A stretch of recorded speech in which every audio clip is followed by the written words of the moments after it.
Let me tell you a story about a girl who believed she could. So she went as far as moving out 2 hoods, really 2 sways in a small yellow city, ready to let her titties out and shout, bitch, it's my turn now, ready for some new doors to open. But during the meantime, others kept closing like what's going on in there. I got a little bit of money, but it's funny how I'm still broke. Been trying to keep my head up, cause I'll be damned if I get fed up with life. Seeing all this spread around like getting your slice. Just trying to put a little spice in your life like wasabi. Throw on my shoulders, so don't try me. People just overthink the easy shit, I mean the breezy shit. When you feel like the world is against you, demons fucking up your chance to grow, don't know which way to go. Roll with the vibe, come and get high. Baby, let's fly as high as you want, cause you can do whatever the fuck you want. This shit is just begun. Hear the drums go, but up, cause here I come, ready to take over the throne. For this generation, I build a better nation. All I can do now is wake up, make up, and get my cake up. Stop worrying about the past, that shit ain't never last. Just think about the good shit, the new shit. Just worry about you shit. Roll with the vibe, come and get high.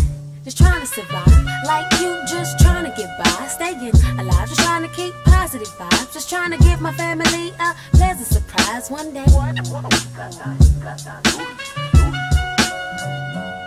So there's a little bit about me, I hope you listen carefully, baby, baby, baby.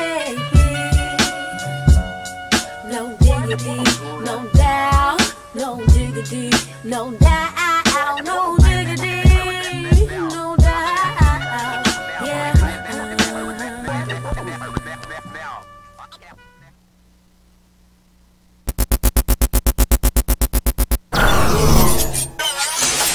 The Hub Radio.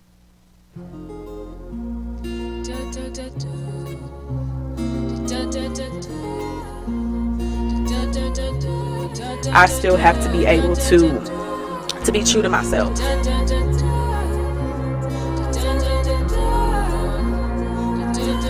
When it comes to hair and natural hair and people, like whether you got the curliest hair or the kinkiest hair, or your hair is taking the initiative to serve the underserved, no matter what form or shape or fashion. A princess always wears a crown over long hair flowing down, never over braids or afraid of strings.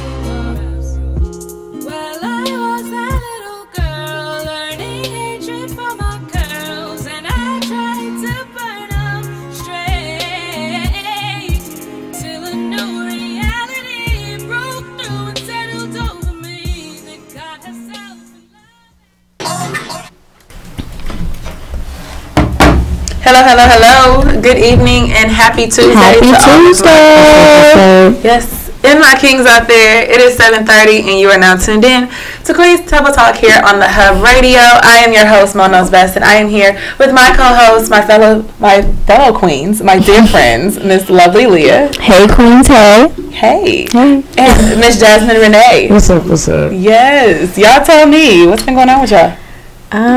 This week was pretty eventful. I know that we had the photo shoot, which was really, really nice. We got some really nice pictures from that. We did. Yes. It was a really nice photo shoot. I love that studio, and the fact that she got that off Peerspace was kind of like, I never heard of that. Yeah. So. Yeah, no, it was dope. It was a cool photo shoot that we did. Shout out to TMO. We did a photo shoot for Bosses That Brunch. She's coming in April 21st. So get your tickets now. There's an early bird special, and then they'll of course go up as the day, comes upon us. Yes, but no, it was a good experience. I think that it's good to be around other women, like other entrepreneurs that are doing something. So it was a nice experience for us to have, and I had the pleasure of going last year to the Bosses That Brunch. So it was a nice experience. So I'm looking forward to it again this year. So definitely get your tickets on Eventbrite.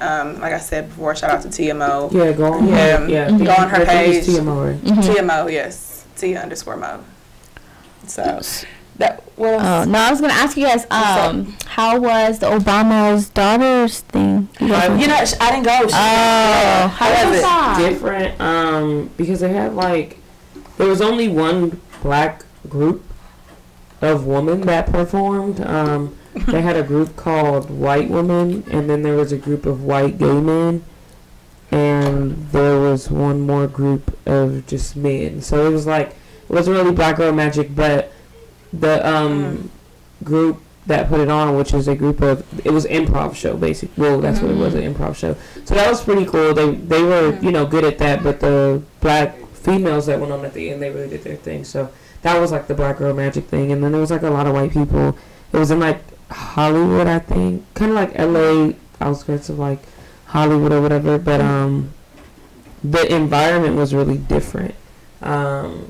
It was just, I was just very skeptical about a lot. But the black group ended up closing the night out, so that was cool. But I didn't understand why they labeled it Black Girl Magic if all these other non-black girls were on the stage. So, and I'm they did, every group was doing reenactments or improv on Lupita because they were trying to promote Black Panther. I thought they said Lupita was gonna actually be there. Maybe I misread that. So with improv, what normally happens is you have to have a subject. So Lupita was their subject. So they played. Oh, she was a subject. I thought she was gonna be there. They played videos of her doing interviews about the movie, and then they reenacted for about 10 to 12 minutes. They just did the improv of it, and it's super dope because they do have to come up with it on the spot. However, I did feel if it was going to be a Black Girl Magic event, that it should have been a little more Black Girl Magic. But that was kind of on the lesser side, and it was actually a lot of white people in the audience. It wasn't a big space. They had couches and everything, which was super dope because I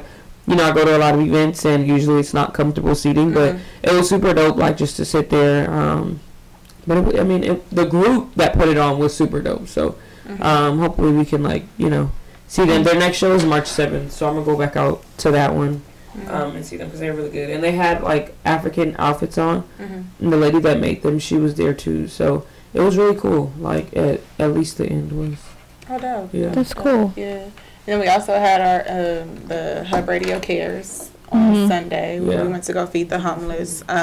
We were here in Compton at first, and then we went over to Skid Row because we Long Beach and then to Skid Row. To Long Beach, then to Skid Row. It was a nice little setup you guys had. Yeah, it was. We had a lot of food, a lot, and that's a good thing. It's a good thing to have a lot of food. We went down there, and it was a good experience per usual. It feels good to go out there and be able to give back to others, and it just makes you grateful for all that you have. So it was a good experience going down there and being able to see the gratitude from others that were down there. So it was a good experience. And then also the Hub Radio, shout out to you guys. You're gonna be receiving the Compton Champion Award. That's awesome. Yeah, that's a big deal. Yeah, that is a very big deal. So congratulations to the Hub Radio. It feels good to be a part of this, be a part of greatness, And shout out to JB. Yes, shout out to JB. Yeah, she'll be receiving it as well. Yes, indeed. We love her. We do love her. Yes, indeed. And then let me ask y'all a question, okay? Because I've been very stressed out for the past couple days. So my phone automatically updated Snapchat. Oh my gosh. Have you stressed out about Snapchat? Yes. Have you updated? You put it? Yes. Mine automatically. Have you updated yours? No, it automatically did it, and I was like, What's updated? I was like, what's going on? What's going on? I don't like it because I don't using to use, so I don't even use it so as much. Complex now for no reason. I'm like, why is it so? I don't like it either. Somebody said to go back to the original form, you have to delete it, and then you have to add it again to your phone, and then you have to say forgot your password, and then put a new password. Sign back in. That's too much. They were saying they didn't know their password. Oh. You have to just delete the app, bring it on, sign back in, and then you're good. Okay, I'm gonna try that. But they were saying, because once you sign into Snapchat on your phone, it's always there. The people, they have forgot their password. So then they were saying, that's when you go and do forgot your password. Oh, okay. So just delete it and then bring it. I don't know how accurate that is, but I'm like, they always doing new stuff. Yeah, I don't like it. I mean, I get that you're trying to bring new features in, but don't make it to where it's so complex that you can't even use it. You can't even send a message. Like, I don't understand how I look at which way to swipe when I do get a message. Yeah, so it's too much. It is too much, and I've been very stressed out. And then when I did post a post upon there, I feel like it's obstructing the views I've usually got. My views are like cut in half. Oh my gosh. People usually watch my snaps a little bit more. I said maybe everybody else is stressed out over this too. I think people are just not messing with the app anymore because they're like, I don't know how to use it. So it only shows you the people that you're interactive with the most at the top. Mm-hmm. So the people that you message the most or people that you're constantly in communication with is going to put those at the top. And then I guess it feels like you don't care about the other people. So you'll see that the people that you don't interact with are at the bottom versus it just going in chronological order. Because they used to have like the little emoji next to it, right? Like the little crown and like all of that. They still do the word and the emoji face, but it's just not. I mean, it's in a weird chronological order, but it's in a chronological order based upon who you talk to. Yeah, how you interact with people. No, yeah, for real.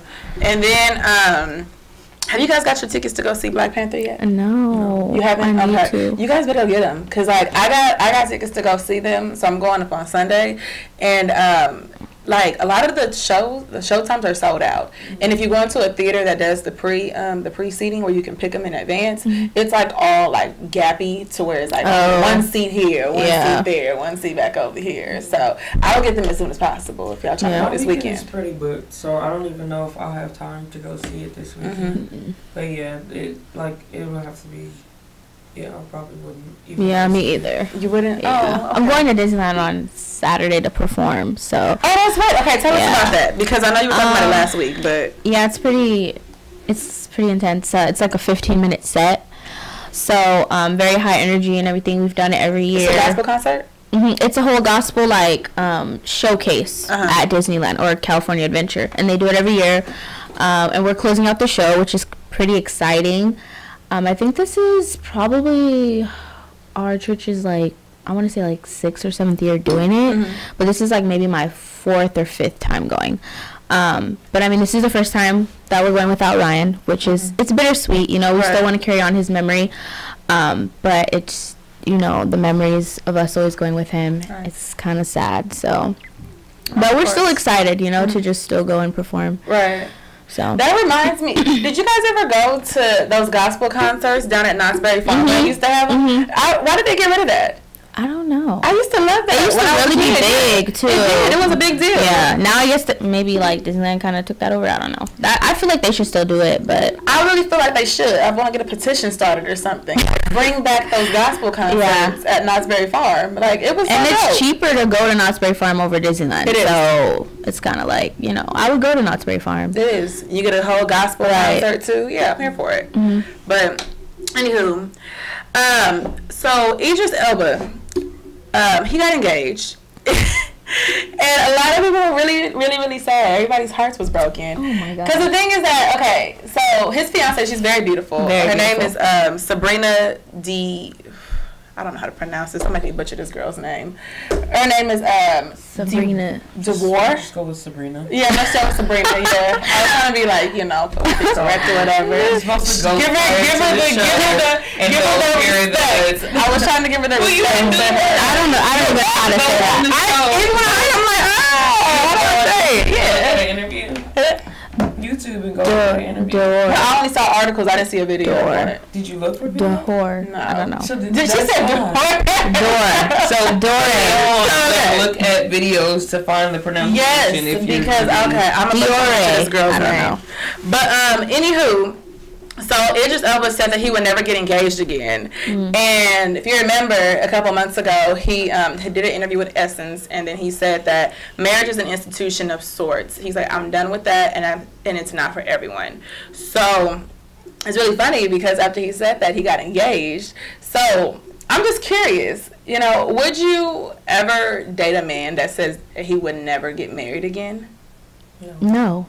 Yeah, that's what I'm saying. What's the point of dating somebody if you're not working towards it? That's how I feel too. Based on what you want. If that's what you want, then go ahead, do your thing. But not based on what I want. It would just be in the back of my mind, it would always be Like you're constantly trying to prove why you should be married, and that shouldn't be the means of your life relationship. Yeah. Clearly, he doesn't feel that way anymore. So yeah, like maybe it's just a matter of you finding the right person to make you feel like you know like that he you want knew then that he wanted to go long term with her. Because that was a few months ago, and it's like, dude, you didn't just wake up and like I gotta propose to her now. Yeah. Like it's been something that's been in your mind. I wonder how long they've actually really been together.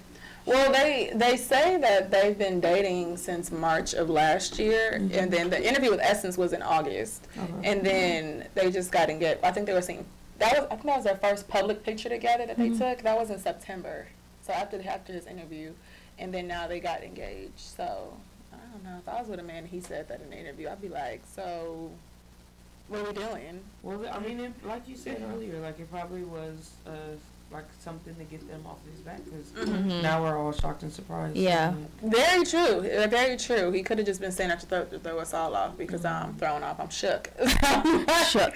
Everybody's hearts was broken. I was like, man, Idris, he's off the market. But I mean, his fiance is beautiful, so I'm here for it. I'm here for this union. And then also, you guys, so I know that you didn't come yesterday, but I was really, really sad. So we had... Yeah, it was. So we had a I went on a Valentine's Day dinner for my close friends, and it was really nice. We went to Volcano, and it was just a girls' day just to have fun, and like for all of us just to kind of like unwind and to talk and just to celebrate being around each other, because like when it comes to Valentine's Day, people place a lot of emphasis upon like romantic love, and that you have to have somebody, and that, oh my God, like I'm stressed out because I'm not going to have a Valentine's Day and cuffing season's almost over and blah, blah, blah. But I mean, it's just like, let's just enjoy each other. Like, let's just enjoy the love of our sisters. Galentine. A Galentine's, yes. Like, let's just enjoy the love. Gal. Yeah. Our girl. Like that's what gals. they call it, yeah. Yeah, with your gals. Yeah.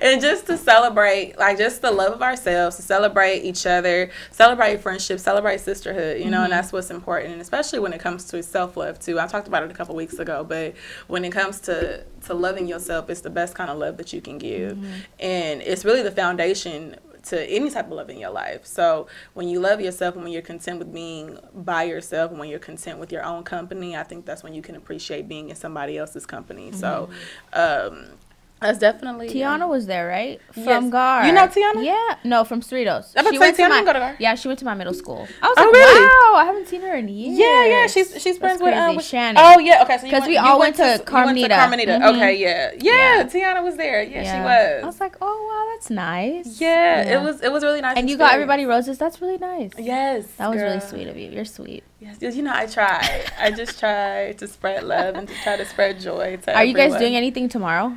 Tomorrow I have a dinner date. So, what about you? I have to coach. I work at the school. I'm going to coach after. Oh, okay. Yeah, so I'll be working all day. Oh, okay. What about you?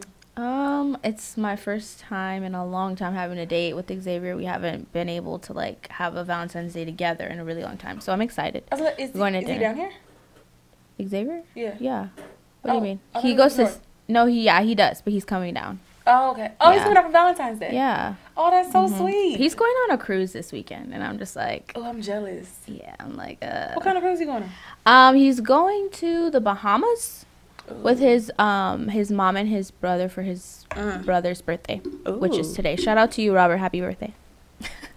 But yeah, I just had to throw that in there real quick. Right. No, I like A that. surprise cruise for his brother's birthday. So it's pretty. Well, I ain't surprised you saying it on the air. Well, his brother just doesn't. ruined it. His brother doesn't watch. You never know. Yeah, you never One know. of his friends like, hey, Robert. Well, if Well, you you don't gotta know do by something now, right they now, leave watch him. tomorrow. Shoot, he better know now. You need to pack his stuff up. Right, yeah. pretty much, like, if you know. Okay. Yeah, Okay. but I'm kind of jelly.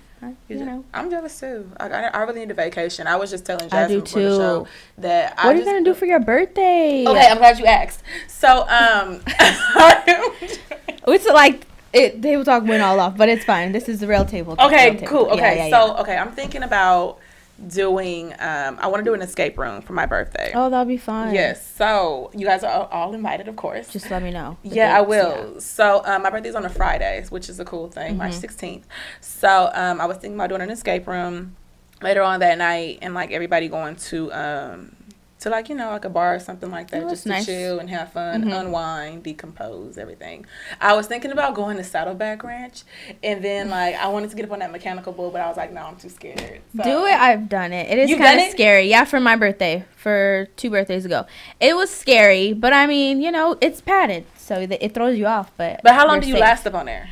Well, I kind of like, I was riding it for a little while, and then I kind of like jumped off because I was kind of like, okay, I'm You done. jumped off voluntarily? Yeah, because I was kind of like, I'm done. Like, because I had been like eating, drinking, all that kind of stuff. So I was kind of like, oh, okay, I'm done. Like, I was out of it. But, I mean, it's fun. It's, there's 2 bulls. Uh-huh. You want to go on the outside one because it's a little bit more like, Which one did you go intense. to? The outside one. No, There's no, no. Which inside. location? At Universal Studios. Universal? Okay. I've Yeah. been there before. I didn't know they had one on the inside. Yeah, inside and outside. Mhm. Okay. I've seen the one outside, of course. But yeah, I was thinking about That's doing nice. that, but I'm scared. Do it. I would say do it. Do it? Do it. Just do it. Okay. Just do If it. you get some alcohol in your system. Yeah, you get a sure. little bit more brave. Do it? Okay. Yeah. I'm gonna need like my whole squad over there cheering me on. It's really fun. It's fun. Yeah. And then And you get a free ride for your birthday. Oh, you do? Yeah, I think so. Oh, If I okay. can remember correctly. I think you do. Okay, I hope so. But yeah, no, the escape room, I've always wanted to go to one. I keep on hearing that it's really, really fun, and like you have to find all these clues in order to Angie get out. works so. at one, I think. Angie who? Angelique.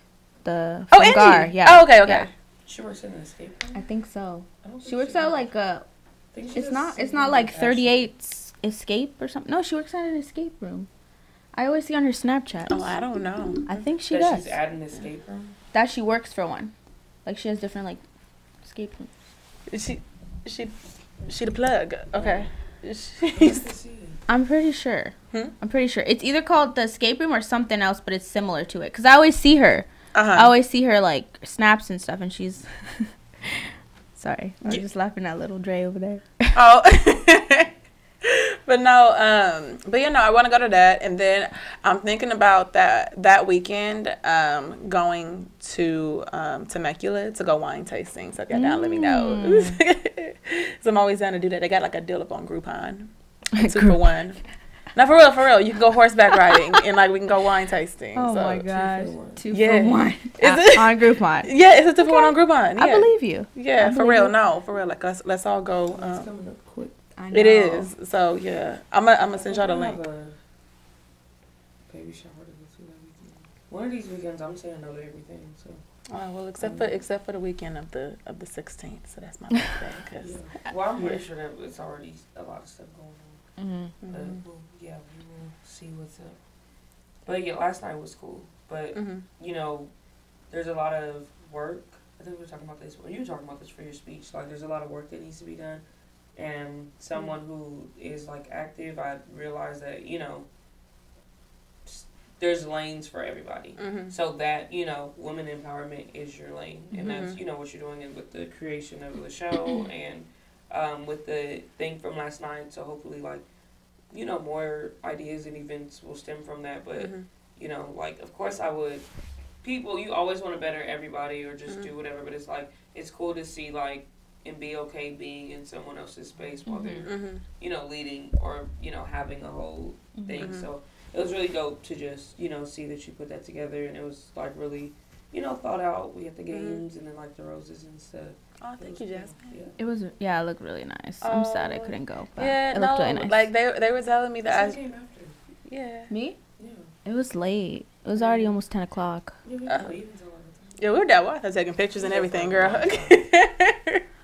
But no, like they were telling me that I should do something like that like regularly as far as doing events for women. I was like, oh my gosh, could this just be like you never know. Yeah. So you guys stay tuned, okay? So I could be onto something. But no, I just like that. I just love getting like women, especially Black women. I love getting us together in a space where all of us can just talk and just be ourselves, because a lot of people, there's a bad stigma that Black women, that we can't get along and that everything always has to be catty, and I'm like, it doesn't have to be like that. We can Trey reminded us of that. Right. That's another thing. We were gonna check him too. We'll do it off Dre, air. yes. We're gonna check him too. Yes. Yeah. After this break, you got 3 minutes to come in here, and we're gonna hand your life to you. So be ready. Hand you your whole life. Yes. I completely forgot about that. Yeah. No. I remember. But no. But yeah, no. That'll be something I will be working on with doing though, because I just love that, and I just love the vibes. I love being around other women, especially other women who are doing something and have different businesses and have different ventures they're doing. It's a great networking experience too. So a lot of I can say that I'm happy that I'm connected to a lot of people that have different lanes and have different avenues. Just like how you said you're comfortable being in somebody else's space and what you're good at. You know, like for you, I feel like you're good like at doing community work and empowering others, and to be able to speak to children. Like you just have a heart of giving, and you're able to do that community service and to be able to do that work. So I think that's something that's dope, and to know somebody who is in different fields and to have somebody who's in different areas, that's cool. As we're able to empower each other, and we're able to build with each other, and that's really all that it's about. It's just about building. It's about collaboration. So definitely collaboration, not competition. Hello, it's not about competition. So as soon as we get that down, I feel like we're just going to be unstoppable. So it's definitely how do I say it? I'm trying to find the words to formulate. It's a force to be reckoned with. So we're on to something good. So I hope y'all ready. But in the meantime, you guys, we're going to take a quick break, and we will be. I got like 30 seconds. Yeah, we have 30 seconds. Yeah. That clock is slow. So we're gonna take a quick break, y'all, and we'll be right back with some Black Girl Magic.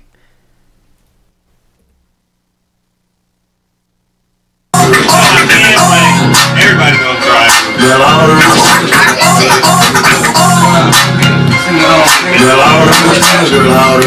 they want you. Girl, all the bitches, they want you. All the rich niggas want you. Everybody knows drive. Girl, all the bitches, girl, all the bitches, they want you. Girl, all the bitches, I'm here because I heard such great things about it. It's just something amazing about so many different people from different places, different backgrounds, different cultures coming to really help. And so it's amazing living around and everyone just putting their pride down, putting their egos away, and just doing the dirty work, cleaning up, painting. It doesn't matter what they do or dance, they just do it. So actually it lifts me up. It just helps me that, like, I don't know, there's hope in this world because of this. So thank you so much. You're welcome. Worldwide study proves that U.S. schools are drastically far behind other countries. I just struggle with my kids day in and day out. They have such a hard time with multiplication. I need a program that works. Multiplication is probably the most difficult subject for my kids. The United States is not doing well in the classroom. We have no one to blame but ourselves. This generation needs something a little more innovative. We're either going to have to compete and work harder and do the things we need to do, or we're going to be left out in the world.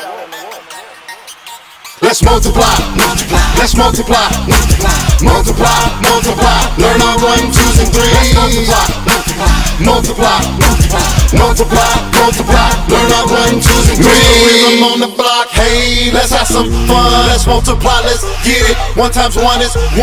Rolling with the whiz. Now study every day, stick with it, handle your business. Let's multiply, let's multiply.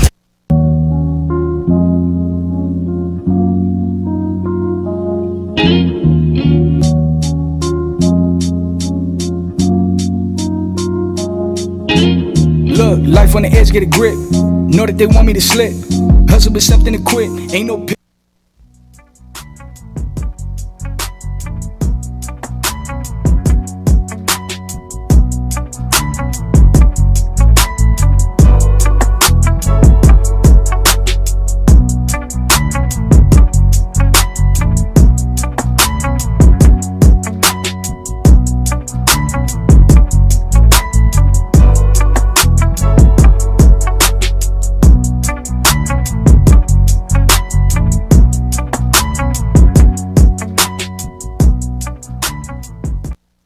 somebody else was born, but at least we got to say we ran on the digit, we ran on the money, we ran on the digit, we ran on that money, we ran on the digit, we ran on that money.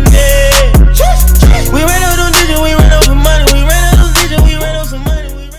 Allow me to give you something to think about. Not everything that comes out of Compton is bad. I mean, we have Dr. Dre, The Game, Kendrick Lamar, Venus and Serena Williams, that little girl with the dream made it Aja Brown. P. Diddy couldn't have said it better. This is the fairy tale, man. And fairy tales do come true because we got millions of cats that are coming up with that hustling spirit and drive. They got that mention, that drive. Bill Lyons had that drive to overcome all obstacles. Bill Lyons isn't just a clothing line or just a brand. It's a movement. Bill Lyons is Compton. Compton is Bill Lyons. Respect the perspective. Bill Lyons. Coco's Lip Smacking Cupcakes offers custom cakes and cupcakes for every occasion. We proudly bake everything from scratch. With every moist and mouth-watering bite, you will be smacking your lips by the time you are finished. Make sure you follow us on Facebook and Instagram at Lip Smacking Cupcakes.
Brown skin, you know I love your brown skin.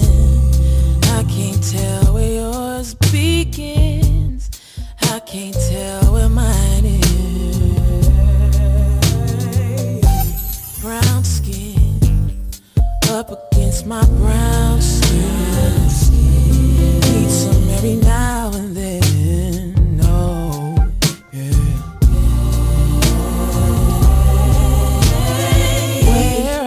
People from maybe Mississippi or Ireland. Apparently. Hello.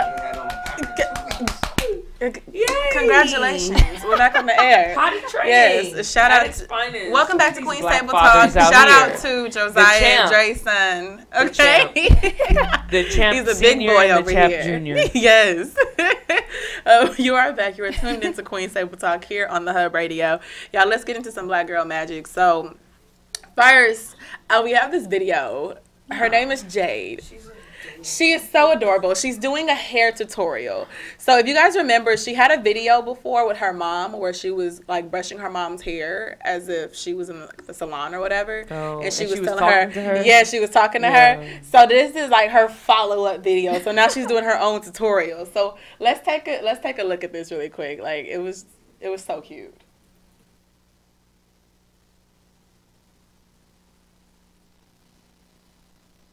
Hey guys, I'm gonna do my hair today and it's going time outside. And I can go see my TT today and mommy's going to do laundry. And Jay is doing something. And I'm gonna teach you how to know, guys. You need to check them down. Yeah. No, they just. No, here. Now let's get started, like, by just putting something, you curl it here.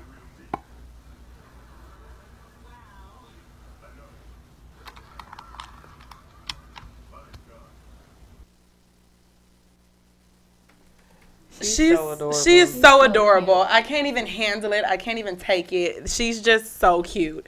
And when I first saw this, I was like, oh my God, like my ovaries are screaming. I just love little kids, especially like little girls, like especially when they're natural, like and they love their hair and stuff. She's like, I'm gonna do my hair today and I'm gonna go see my TT. I'm like, that's so cute. It's so adorable. She's so adorable. She is adorable. And then also J.Ann Lopez. Have you guys heard of her? So J.Ann Lopez, she is a black girl, of course, and she is a gamer. And she actually has her own online community of gaming, which is called Black Girl. She is beautiful. And it's called Black Girl Gamers. It's an online community and a safe place to allow black women to enjoy gaming and to connect with each other and to have people to play with. Awesome. Typically in the gaming world, it's dominated by white men. So she said that she was inspired to do it because, of course, you know, she loves gaming. But when she was on other platforms, she said that, you know, it's just different because you don't really have people to play with who you're actually like kind of, you know, who you share some similarities with. And she was also like, sometimes like you get racist and misogynistic comments. So she's like, she wanted to create something where all black women can just come together and just feel free to have fun and feel free to decompress. And she said typically like she loves to game as a method of de-stressing. So I was like, this is really cool. That's dope. Yeah, because I hear a lot of women gamers. Exactly. I was just gonna say that. And then a black woman gamer, like that's pretty cool. That is dope. Yeah. And she's like, she said, I don't fit the gamer look. So she said, that's what I was thinking. Yeah. And she was like, it leads to different reactions. So when she tells people that she's a gamer, she said people don't really like, oh, okay, like you're a gamer? Like what kind of games do you like? Whatever.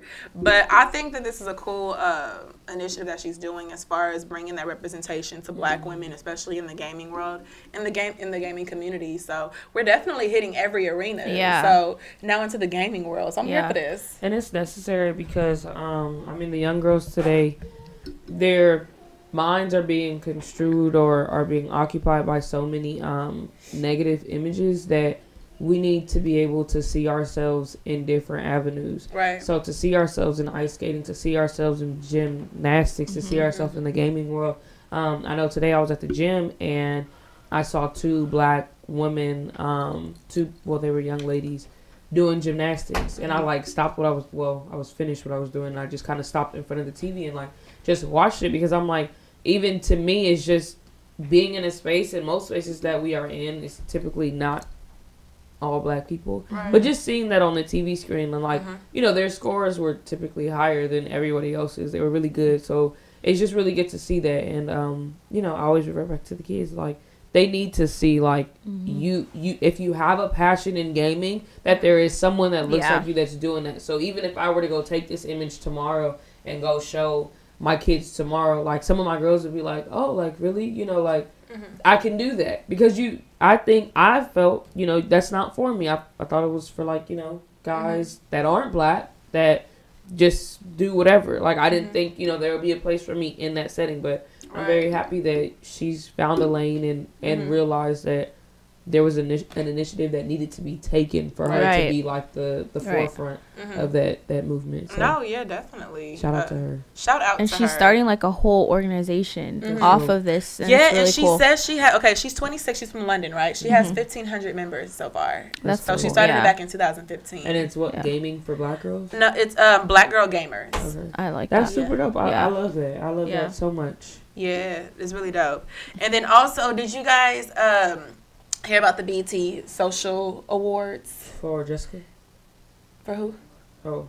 No, it was the the whole awards show? Yeah. Oh, I didn't hear about it. Oh, yes. I mean, I did hear about I saw it. the video, yeah. Okay, yeah. so I just didn't know what that was Seals. from. Oh, yes. So Amanda Seals, she ended up doing a poem called Black Girl Magic, and her poem was so dope. And y'all know I love me some Amanda Seals, you know, and I think that she is the epitome of Black Girl Magic. Like she's woke, like she's outspoken, she's just out there with it. Like she's very unapologetic. So she gave this poem, and she got rave reviews for it because they were what? Rave, good, great, fantastic. Rave? Yeah, Is that right. what you?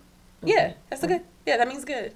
I've never heard that. You haven't? No. Oh no, yeah, right. That's that bougie language. Oh, here she go. Oh my god, here she go. I'm like, rave? What? No, rave. Okay. It got great reviews. Yeah. Why did you say great? She got a lot of like great feedback from it. Yeah. Oh my a lot gosh. of great She want to feedback. use that education sheet. No, that hello. sounds better, I'm though. still paying for it. That sounds better than saying rave because I call it rape. Oh no. Rave.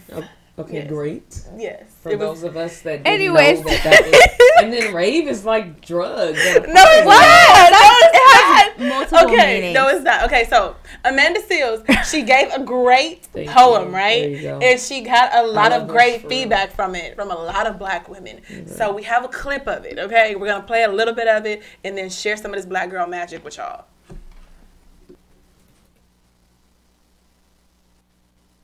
How sweet the sound of a black girl's point of view. Knowing that nobody does it like we do, boo. Pride in our power, strength in our strides. You can attempt to imitate, but soul you cannot buy. We work twice as hard and must be twice as perfect. Purveyors of potent truths we deliver in small doses. Cause folks is shook when she's moving. Oh no, it's another angry black woman. Bump that. We're not hostile, we're passionate. Clapping back is our way of declaring we ain't having it. They go low, we go high. They say no, we defy. They didn't want us to read, kept us out of libraries they built. Now we are the biggest buyers of books so we can read you for filth. Our magic is in our love and tears, our fears and our flyness, our sisterhoods and insecurities, our ride or don't even try it. We are not the one, and still we rise. This here is for colored girls who've considered getting your life and are reclaiming our time.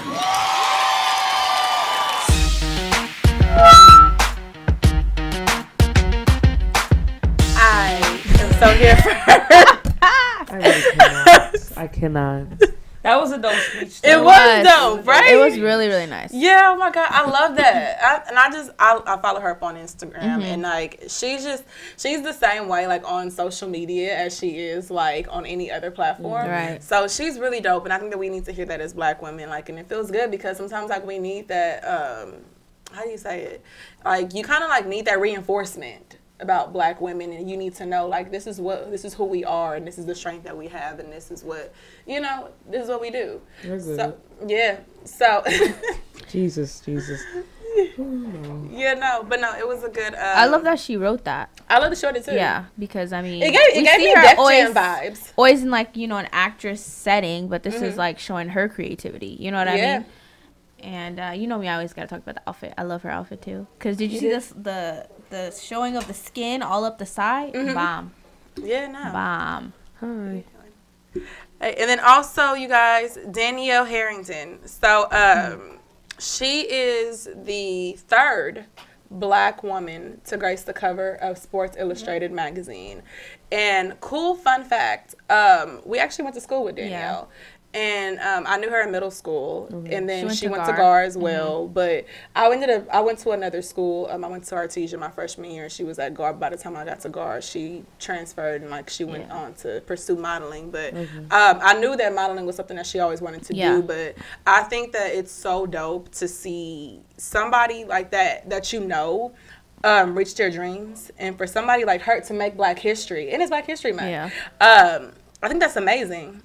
Because it kind of like shows you that your dreams are attainable, and not saying that you don't see that with everybody else, but to see like somebody like who you knew, and to see them work their way up to that, it's so dope to see. So definitely shout out to her and all her success. She was on Good Morning America this morning. Oh wow! Yeah, she was on Good Morning America. I had biology, so like having like just thinking about back then and then seeing her now, it's just like wow. And you can kind of see how she kind of blossomed because I remember she would like miss classes sometimes, because she's like, oh, I'm traveling and this and that, so like can you let me know the work or whatever. So I mean, I think it's just really, really cool to, like you said, know somebody that is making history like that. It just makes it kind of like for you more attainable, like, oh wow, if she can do it, then I can do it, you know what I mean? it makes it seem like it's closer in Right. reach, you know? Right. So And she looks amazing, too, She by the does. way. She does look amazing. And they had set up it's like a surprise photo shoot for her with Tyra Banks. So Tyra Banks is her role wow. model. So Tyra Banks had posted her up on her page too on Instagram. That's So, really cool. Yeah, that is cool. So definitely shout out to her and all her success and all her endeavors that she's doing. So it's amazing to see that. And then also Miss Bishop, she is a teacher in Sugar Land, Texas. I love this. Yes. Do you guys saw this? Yeah. Okay, so she's an elementary school teacher, and she did her hair just like her students because her student was saying that she didn't like her hair and that her hair wasn't pretty. And then the teacher said that she did her hair like hers just to show her, like, your hair is pretty. Like, I want to do my hair just like yours. Told her, well, the girl thought she was like just saying it just cause. Yeah. So she was like, oh no, like you're just saying that or whatever. So then that's when she came back the next day with her hair, done like that. And That's to some show real her, like, black girl magic right there. That is real Yeah. black girl magic. And I think it's so important that we, as older black women, that we help the younger generation. Because with black women, like, all of us have experienced, feeling like we're not pretty enough, or feeling like our hair is not good enough, or feeling like, it's not pretty enough, and we can't really do it. We don't know what to do with it. So imagine, like, going through that as a little kid, and if we don't kind of reinforce In that. preschool. Yeah. That's Like, we crazy. need to keep on reinforcing that to these young girls, Yeah. so they can grow up and we can continue on the cycle of saying that, Yeah. we are beautiful and this is how we're beautiful. Even Yeah. though the standard of beauty is like European, whatever. But we need to practice that. We need to Yeah. preach it to every young girl. I have a little cousin who has like hair down her back, and she was getting bullied at school, and like other little girls were kind of jealous of her hair, saying like, oh, your hair's way too long, you should cut it and all this stuff. And I would tell her, like, you are made like this for a reason. Your hair is beautiful. Right. I think that's so important, because when kids are getting bullied because of their looks, you never know what's going through their mind, and you never know the measures that they could take to change that, because I mean, they're young, they don't know. So I think it's really important for people like this to really show young girls that they are beautiful just the way they are, because you never know like what's going on through their mind, Yeah, because you don't, and you can see the look, the smile on her face. Like, it almost brought tear smiles when I first saw it, because you see how happy she looks. Like, she just looks like that just made her so whole cute. day. It is cute. And that's kind of, what I was talking about last week is that we need to be able to see our black women and our black men in positive spaces, because our kids are looking for images, and they're like, well, if you look like this all the time and I don't look like this, or if you always have a weave in your head, I can't get my hair to look like that. So then we need to get to a point of showing, our natural state to these young girls, so they know that it's okay to be natural. It's okay to wear your hair like that, because that's our natural state. So, I mean, we just need to be more aware of like the images that we're putting out to the kids that are around us. But we are going to go on a quick break, and we will be back in about 5 minutes. Pay attention to these commercials and these music videos.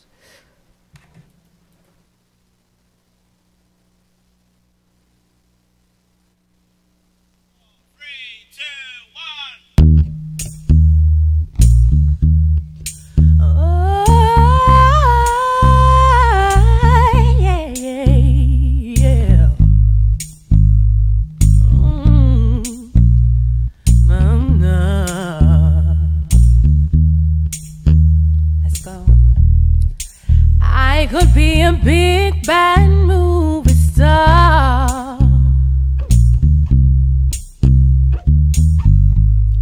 with money and awards and a shiny car. I could travel across the world in a limousine.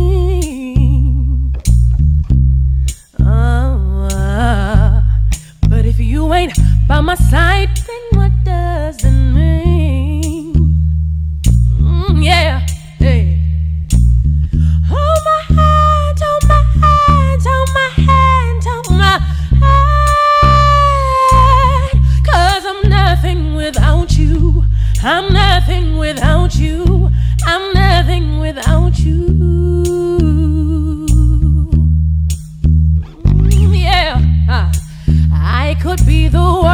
best VIP.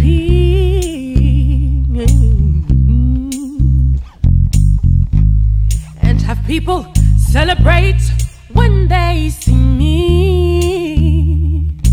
Little on me, hey. I could be a singing superstar.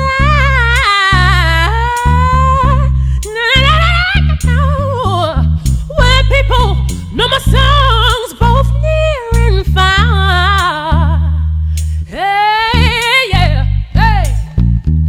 But when the clapping stops, they go home.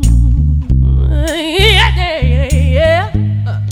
When the music fades in, I grow old. When Rachel comes old, when I look back and I see I've done it all.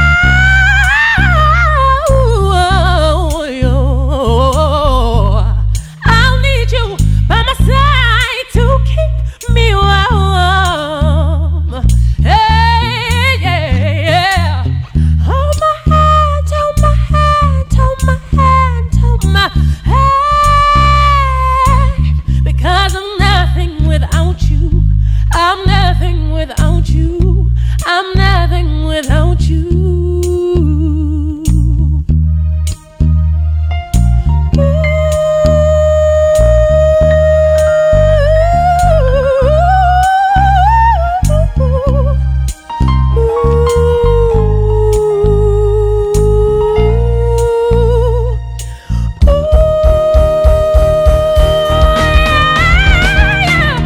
Hold my hand, hold my hand, hold my hand, hold my hand. Why? 'Cause I'm nothing without you.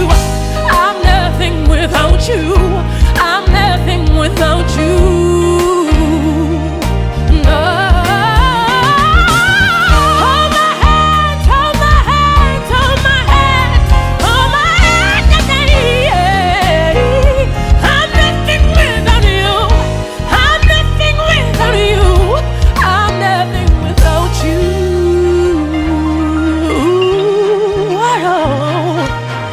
Hold my hand, hold my hand, hold my hand, hold my hand.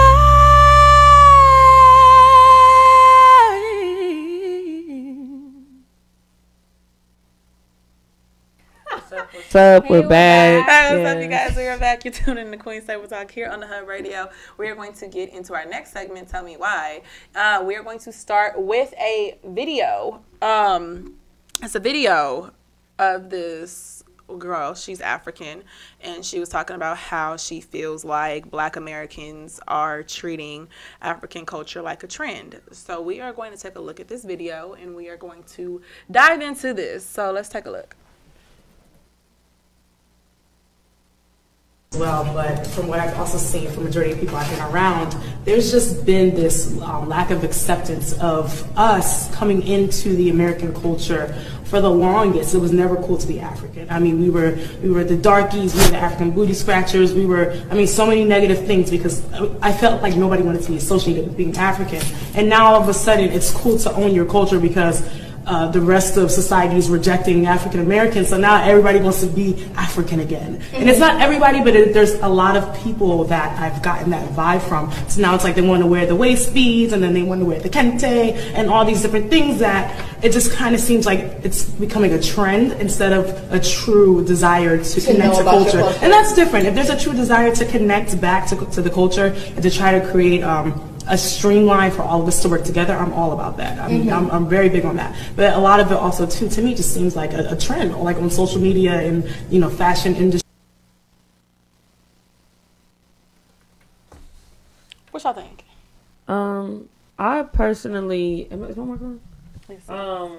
I personally feel that as well, but from what I've also seen, I understand where she's coming from because we feel the same way when we feel like people try to appropriate our culture. However, she has to understand that it's one of those things where, like, you have siblings and you were taken from the family, but your siblings got to stay there. So how dare your siblings go, oh, now you want to be a part of the family? Like, we didn't have a choice to come back to this. So when we become educated, because let's say we're ignorant to our culture and where we came from, when we became educated to it, it's kind of wrong for her to knock our interest in it. Right. And I understand completely what she's saying, because anybody that's trying to gravitate towards your culture and what is yours, and I understand the African booty scratcher, that is something that is African American culture that we talk about a lot. When we were younger, we said it a lot, and if you were dark, that's what we called you. But it's like, if we're trying to be educated on it, I don't think you can come down on us like that. I mean, but I do understand where she's coming from, but it's not something where we're just trying to make it a trend. A lot of us are really trying to be educated on what is really going on, because we don't have a culture. We're around Hispanics all the time. We're around Asians, and they all have this rich culture, and we don't have that. So we can go from LA too. Even Nigerians, like they come out here and they have these bomb parties. Belizeans, Cubans, like everybody has this rich culture, and we have things that we've made. You know, in African American culture, we've had things that we've made. The music, the style that we have, that's not something that's deeply rooted into anything like these other cultures. So you can't necessarily shame us for wanting to be educated on where we actually came from. Like, we're still a part of you, sis. Right. I agree with you 1,000%. You actually just took the words right out of my mouth. When it comes to African culture, it's like, I can understand where she's coming from too, but at the same time, like, sis, you got to understand that we as Black Americans, we know that we have African roots. We know that that's where our lineage is. However, we don't know how to directly correlate our lineage with Africa. So you know that you have Africans. I mean, you know that you have Nigerians, and then you have the Ghanaians, and then you have people who know where they come from, who can tote their flag proudly and say, you know what, this is my country, this is where I come from, and whoop, whoop, whoop. We don't have that. So even though we know that we're African, I don't know where in Africa my roots go back to. Like, I have no idea.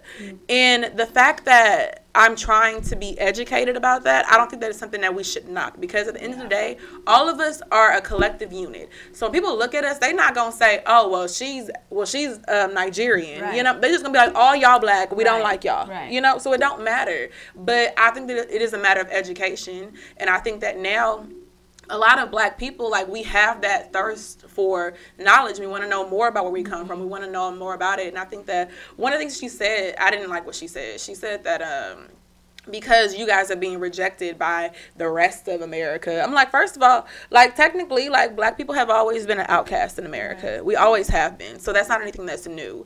But for you to say that, okay, well, we don't, you know, like, you guys can't sit with us. Like, that's not cool. And I have experienced that firsthand, because I went to Cal Poly Pomona, and mind you, the Black population makes up 3% of the school. And within that 3%, a lot of the students are African. And you see a lot of the disconnect between Black Americans and between Africans. And I saw that up close and personal, to where you would go into the Black Student Union. I remember I walked in one time, it was a whole bunch of Africans up in there. I walked in, everybody just stopped and looked, like, so what you doing here? I'm like, oh, I'm Black, I'm just trying to print. Like, what's going on, you know? But it's a huge disconnect. And even like when they used to have the Nigerian Independence Day, like, everybody would be around school, like, all proud and stuff. But I would like to be more knowledgeable about that kind of stuff. I would like to be a part of that, because I think that's something that's cool. But I don't think that I would want to. It's not coming off in a way where I'm trying to appropriate it. It's not coming off as a way I'm trying to disrespect it, or I'm trying to be a part of some kind of trend. It's just because I really want to know. And I think we do have a place that we do need to stop grabbing articles of things, like, not articles, but clothing, and gravitating towards hairstyles and jewelry or whatever. That we do need to gravitate towards learning the information, because I think a lot of us are not educated on Africa, but we wear this stuff. And it's the same thing, and just so that people can get both sides, it's the same thing where if a white person were to come and want to, you know, claim allyship to Black people, but it's like, you got to sit here and be educated before you come in and you want to sit up here and support us. Like, you got to be educated on what we actually go through, because you don't even know what you're saying. Right. So it's the same thing typically. Like, she's fighting for what she believes in, and if you think about it, if you're not from America and you see the way that African Americans are portrayed in social media and on TV, they don't have the images that we have when we sit and we have these strong black mothers, or we have these, you know, the groups like Last Night. They don't have that. All they have is Love and Hip Hop. They have the Shade Room. They have these black stars that are out here acting a mess. So it's like, it's the same thing. We're fighting the same thing against white people in America. It's the same thing in all around the country. They look at African Americans as the H&M thing, as true monkeys. Like, we out here just bullshitting. So it's like, we got to sit up here. It always falls back on us if there's an issue. I feel like we can always do a self-work. We have to change the image of how we are being portrayed. We have to start, like, I think with the Nicki Minaj photo shoot that she did. I forgot who was it, with Vogue? The one that the Shade Room posted? I don't think it was with Vogue. I think it was with some other magazine. So whatever she posted today, that I feel like was really good, and it spoke to what I've been saying. Because, you know, a few months ago, she posted the Paper magazine, which was her, you know, vulgar and naked. But to me, it's like, that's completely fine, sis. But we need to understand that that's not exactly who you are. That's not 100% of who you are. You can still be classy. Yeah, I can be ratchet sometimes. But when I wake up in the morning, I'm in front of those kids, teaching them what they need to be taught. But then after 8, I might be, you know, doing what I need to do. But that's not me. You know, that's not who I am. That's not my identity. And even the thing with, okay, being a mad black woman, like, yeah, that might be me in this moment, but that's not me completely. So I feel like we need to show all, you know, aspects of us. We need to show that, yeah, this can be us, but then also this is me and this is me. Like, it's not just one thing. But African Americans were only portrayed one way because we aren't showing, or we don't support the positive images of us as much as we should. We support Love and Hip Hop more. We support, and all of the Love and Hip Hops are in the top 15 viewerships for black people. All of them. In the top 15, and the top 15 shows, all of the Love and Hip Hops are on there. Don't get me started. So it's like, who are we showing them that we really mess with more? That's true. We not watching, I mean, it's not, I mean, the Cosby Show, Fresh Prince of Bel-Air, that's kind of on the back burner, but we don't even have those images on TV anymore. All of the Love and Hip Hop shows, Atlanta, New York, Hollywood, LA, Miami, all of them, every single one of them are in the top 15 viewerships for black people. And it's like, that's problematic for me. That's what we give it to them. That's very, very true. And I will say this, since we talking about it, I was gonna save it for another time, but since you brought it up, let's talk about it. So it's very problematic for me because just like with the images behind it, and I get it, it's entertainment, and they like it, they like the drama, all the storylines, but at the same time, like, we as black people need to be cognizant of the stereotypes that we reinforce through watching that kind of stuff. So why are we going to sit up here and give our viewership to a show that's created by a black woman who promotes images of it? For real, she's skinfolk, bro. For real. The people who promote images of broken homes, people who portray images of a false sense of love, and that everybody on that show been cheated on, and you sleeping with this person, sleeping with that person, she living in the same building as you, you got a baby, don't even know who the baby daddy is. Like, what is wrong with y'all? Like, why are we still, like, watching this and reinforcing this? It's the same thing all the time. And it's like, and we give these people a platform, and it's like, y'all know I love black people, but at the same time, I don't like the whole imagery that's being portrayed, because it's not conducive to the culture. It's not pushing the culture forward, so that when you finally do get somebody who doesn't come from that kind of background, or somebody who's not promoting that kind of image, people look at it and they're like, what's wrong with you? So like there's been plenty of times where I have had people come up to me and be like, oh, like, you have a dad? Like, your dad is in the house with you? Like, so that's not normal as a black person, that I have my father in the house with me. I mean, it's not. It's not normal. It can't. It is. It's not. It's not. But the thing is that it does not. I mean, people make it seem like it doesn't exist, but it does exist. It doesn't not exist. But why do people? It's something that's very. But why do people? You shouldn't ask somebody. But why do people feel like? Why do people feel like you don't have a father? But there are people out here who have fathers. No, and I have my dad. I understand that, but I gotta understand, when I go to these schools, all these schools that I've been at, these kids don't have their fathers, so it's normal for them. So when we're thinking about people looking on the outside looking in, we gotta accept our truths. That might not be That's not our truth. no, Like, but our no, truth, but you it know what I for mean? me, it's I'm a part of a collective. When I'm sitting in that classroom, that's a part of my truth. But why do we have to accept that stereotype? Because if other people come on the outside and but they say, everybody walks a different path, so that's not my truth. I've had my okay, bad. but That's not my okay, truth I'm either. talking about as an African American person. You're looking at statistics. I'm saying as someone who's an educator who pours my heart into these kids, I have to understand that. Yes, we can. And I have- We can understand. we Yeah, understand it, but I'm not understand. going to sit over here and reinforce it by watching that crap. It's not that's not reinforcing. No, it. no, no. I'm talking about But what you have to do is you have to understand what people are coming for you with. If that's gonna be something that's a trigger point for you, they're gonna always use it as a trigger point. But when you understand that, yes, some black people do not have fathers, but that's not everybody, and that's not me. But I understand that is our identity. I understand that, so therefore it can't be a trigger point for me. But that was a trigger point for you because you haven't accepted that. I've accepted the fact that a lot of black people, my kids in particular, a lot of black people that I know don't have their fathers. So for me, it's yes, that is a part of our truth. You putting that in my face is not going to be a trigger for me because I already accepted that and I'm trying to help change that. So it's like, yeah, we have to accept that. You have to. A lot of our fathers aren't in the homes. You have to accept that. And maybe it's because it's not in your face. It's in my face every day. So I can't go to them. I can't go to my kids and go, I know you guys don't have your fathers, but I have my father, so don't sit up here and give me that. I can't do that. I have to accept the fact that these kids do not have their fathers. I'm a part of them, so that's a part of my issue. I have to. If I don't, I'm not being effective to them, and I wouldn't be a good teacher. So I have to accept that. Like, that's us. We have to deal with that. The images on Love and Hip Hop, that's us. That's a part of us. That's family. We can't keep saying that's not us. That is us. We got to be better, though. We can be better, but it's still us. That's still family. Wait, hold on, wait. Nobody's saying that problem does not exist, because it is a problem that does exist in our community. Yeah. The person that asked me if my father was in my home, he was not black. He was a white man. Well, I expect that to be a white man. But what I'm saying is that we as black people, when we do talk about these reality shows, we have to be cognizant of what we entertain, because the images up on there are reinforcing those stereotypes. So if we noted that it exists, why are we going to sit over here and capitalize on everything that's wrong with the black community? Wait, who's capitalizing? Mona Scott. No, I know that Mona Scott is wrong, but what also needs to happen is Mona Scott's show can exist. It can exist just like where white people have their trash stuff, right? But they also have a heavy amount of positivity being put out there. Mona Scott's show can exist if we have more positive images, just like with the white people. All they're trash. We see their trash and we see their greatness.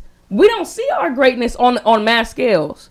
So what needs to happen is we need to have more positive images, because we can't get rid of that. I think Mona Scott is wrong in terms of her being one of the first black women to have a platform like that, and her making her first move negativity. That's wrong. But if we had a more positive, a more diverse scale of things that we're seeing, then it would be okay. Yeah, I think we do have some positive shows. Let's name them.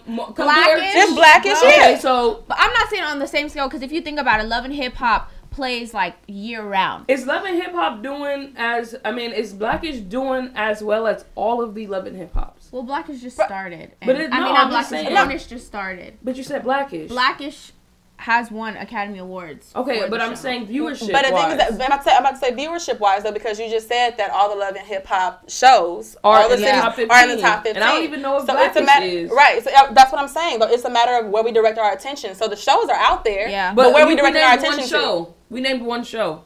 Blackish. So you have Blackish, you have Grownish, and then you also have, of course, you have the OWN network. So Tyler Perry has a couple shows. He has, oh my God, what's that show called? Are those showing us in positive lights? It's more of a drama. He has a show called the Have-Nots. Like Martin, I'm thinking about on the guideline on the same. He brought back his show. You can't it's reality TV and then it's like scripted TV. So I mean, some reality is scripted, but you know what I'm saying? Like reality. I mean, let's put it something that's kind of close in scale. I don't that's think what like we're watching. Grownish and reality TV, Love and Hip Hop is kind of like on the Okay, same so then scale, that you know what I speaks mean? to my point is that we need things that are effective, things that people will watch that is positive. We can't bring up Blackish if you're saying it's not on the same scale because I'm talking about Love and Hip Hop. Well, it's the imagery, the you positive. know? I think the imagery. But then the effectiveness of what it, you're talking about. the drama of it. People aren't gonna sit and watch the same people. So this is what I'm speaking to. The same feeling that you're gonna get from watching Love and Hip Hop. I would want that same level of excitement for another show. That same level of excitement is not there for Blackish because Blackish isn't full of drama. The thing is, this is the thing. Okay, I'm gonna bring this up. Okay, because do y'all remember a couple years ago, Mona Scott, she had wanted to do this show about what is it, sororities, where she wanted to exploit the sororities. I was on for a little bit. I think that show was on for like what, 2 Yeah. episodes, Yeah. but people were so outraged that you know, you had the whole Love and Hip Hop thing, you were doing the whole Love and Hip Hop thing, but now you want to take it to the sororities and now you want to bring it into the Greek life. Oh heck no, we're not doing that. Do you know that they, oh my gosh, like pretty much they raised hell. And they were like, you're not about to sit over here and exploit the Greek organizations, the Black Greek organizations. So they got rid of that show so fast. But imagine if we as Black people were to come together and say, okay, we're not promoting these images anymore. We need to Just have a deeper pride about ourselves. And that's why when it comes to the fraternities and the sororities, it's like y'all feel more proud about y'all's letters than you do about what you actually are. When they see you, they see Black, but you gonna sit up here and rep for that? Rep for that to be taken down before you rep for something that is exactly what you were born into this world to be taken down? And that's my thing, like, yeah, we fight for these letters or they fight for these letters, but when it comes to being Black, where's that pride? Like, you gotta get these letters to feel a pride about yourself, but you can't be proud to be Black? And that's like a part of the issue that I have with like frats and sororities. Like, what y'all really like, and that was an issue where it's like, I appreciate the pride, but then every other show is putting down Black people. Right. Where's your pride about who you were born into? But the outrage is there. So I'm like, if we can be outraged about for who for the Greek organizations when she had the show. I'm talking about that when she had the show. Oh, you're saying if put we that can get, same to that Love and same Hip Hop energy. Like if we as Black people were to come together with that same energy and be like, no, you're not going to exploit the Black community like this. Love and Hip Hop would have been off a long time ago. This is reality TV. Like personally. Like, I have watched Love and Hip Hop. I still watch Love and Hip Hop. And I watch, like, say I watch Blackish and I watch Grownish. I relate more to Grownish and Blackish. Like, I see myself. You know, reality TV, I'm like, wow, that's crazy. Like, people are really out here fighting like this over dudes that are not even yours. Like, that's people's like, husbands. That's not relatable to me. You know what I'm saying? So, like, the fact that it's in the top 15 is kind of crazy to me because I'm like, people are really... But it's not about what's relatable. People watch Scandal. People watch How to Get Away with Murder. People watch CSI. That's not relatable to us, but it gives you a boost of like you're. I mean, people watch reality because it's not their reality. But anything, you know what I mean? Like is one of the best. I mean, that's why I'm saying like the amazing. viewership is high because that's not their reality. Like I don't watch it because I'm like, oh yeah, that's me every day. Like people watch reality TV because they think like, oh, this is my reality right now. This is just something entertaining. You know what I'm saying? Right. So okay, well we're gonna go on a break. When we come back, we're gonna be with Gates Presents. So watch these commercials and music videos. We'll catch you later. Find out what Gates is presenting. Yes.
Things about it. It's just something amazing about so many different people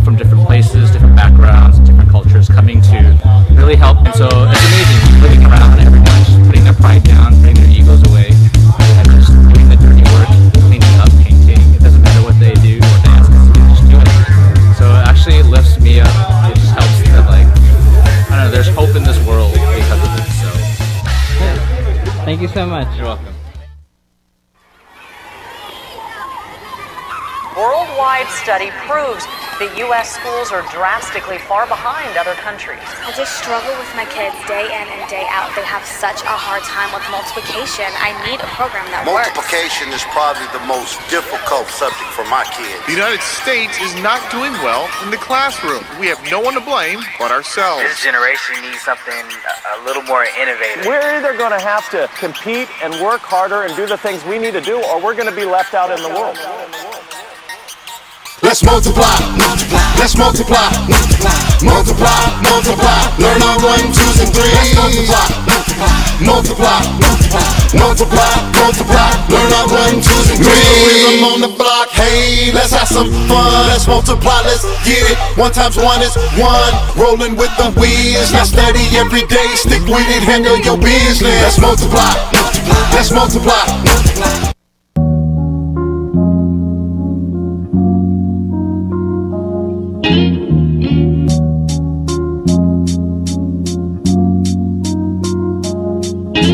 Look, life on the edge, get a grip. Know that they want me to slip. Hustle is something to quit. Ain't no pitched out for this.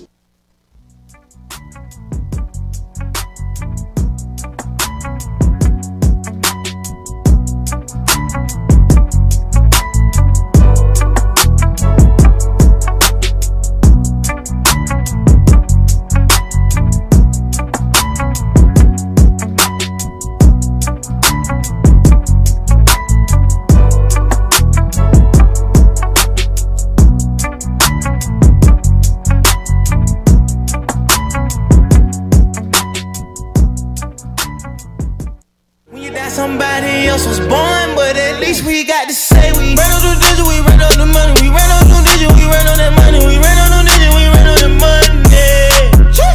We ran on the digit, we ran on the money, we ran on the digit, we ran on some money. Allow me to give you something to think about. Not everything that comes out of Compton is bad. I mean, we have Dr. Dre, The Game, Kendrick Lamar, Venus and Serena Williams, that little girl with the dream, Maya Aja Brown. P. Diddy couldn't have said it better. This is the fairy tale, man. And fairy tales do come true because we got millions of cats that are coming up with that hustling spirit and drive. They got that mention in it, that drive. Bill Lyons had that drive to overcome all obstacles. Bill Lyons isn't just a clothing line or just a brand. It's a movement. Bill Lyons is Compton. Compton is Bill Lyons. Respect the perspective. Bill Lyons. Coco's Lip Smacking Cupcakes offers custom cakes and cupcakes for every occasion. We proudly bake everything from scratch. With every moist and mouth-watering bite, you will be smacking your lips by the time you are finished. Make sure you follow us on Facebook and Instagram at Lip Smacking Cupcakes.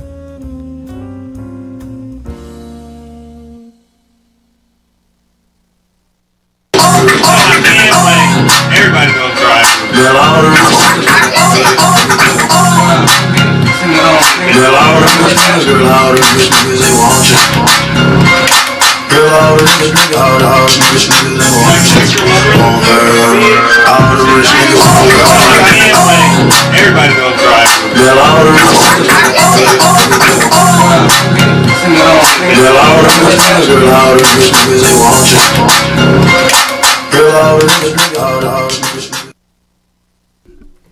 Hello, hello, hello, Hey, you guys. Welcome we're back back. to Queen's Table Talk here on the Hub Radio. We're gonna get into some Gates Presents. Well, we're gonna fit Moto listen. It's still your segment. I'm still gotta introduce your segment. Not if it's not my segment.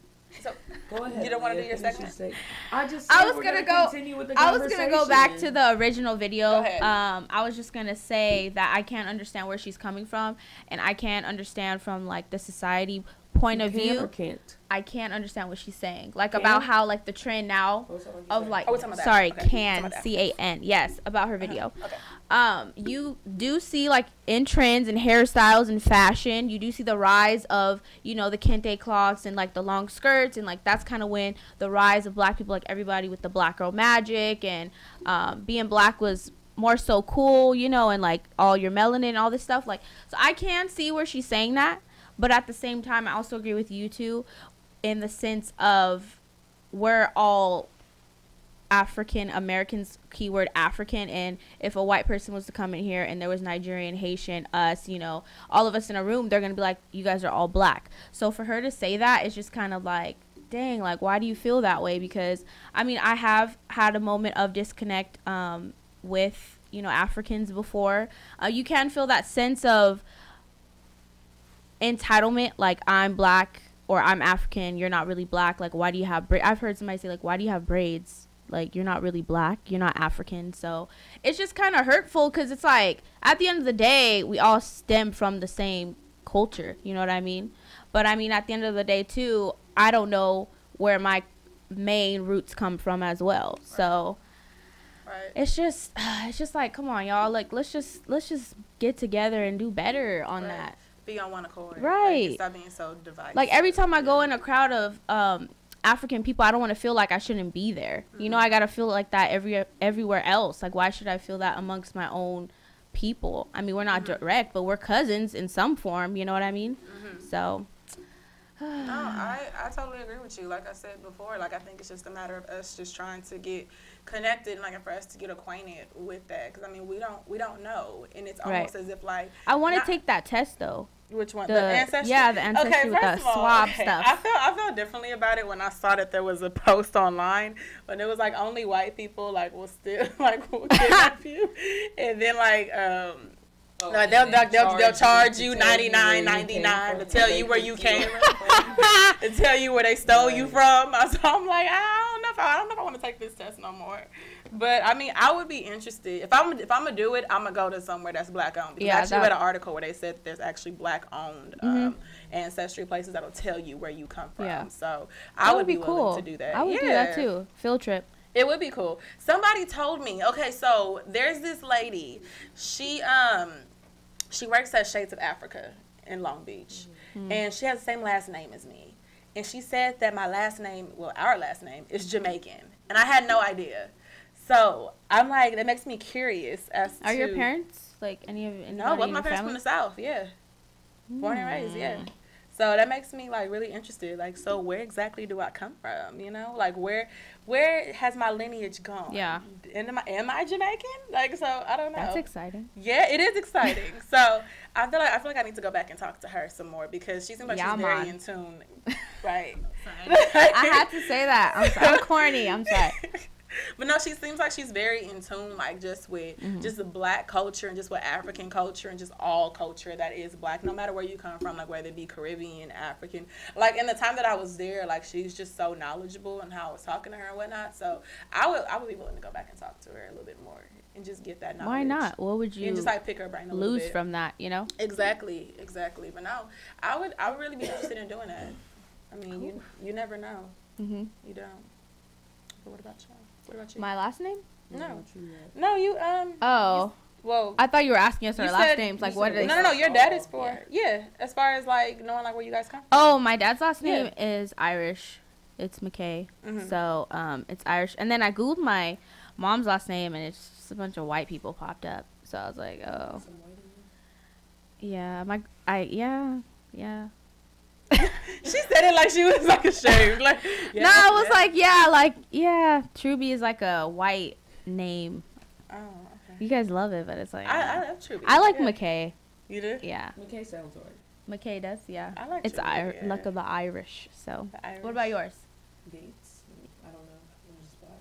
So. Well, I don't really claim anything else. Well, I work in of course y'all know I work in the travel industry, so a lot of people, they've been doing that whole ancestry thing. So of course a lot of white people like they're like, okay, I just did the whole ancestry thing online. I found out that I'm part Scandinavian, so now I want to go to the Scandinavian countries. And then like they'll be like, I found out I was Irish, so now I want to go to Ireland. I found out I was Scottish, I want to go to Scotland now. So I mean, do you? Do you, boo boo? Right. And it's funny because we were talking about that in the studio a while ago. It was Dre and I and maybe some other people, and they were like, I think we were at the Good News station. Shout out to the Good News. We were there. It was Dre, Keith, maybe Jesse, and Tapatio Rio. They had all came into my show, so it was super dope. But they were like, yeah, Jazz is gonna do the ancestry test and find out like she's 35% white.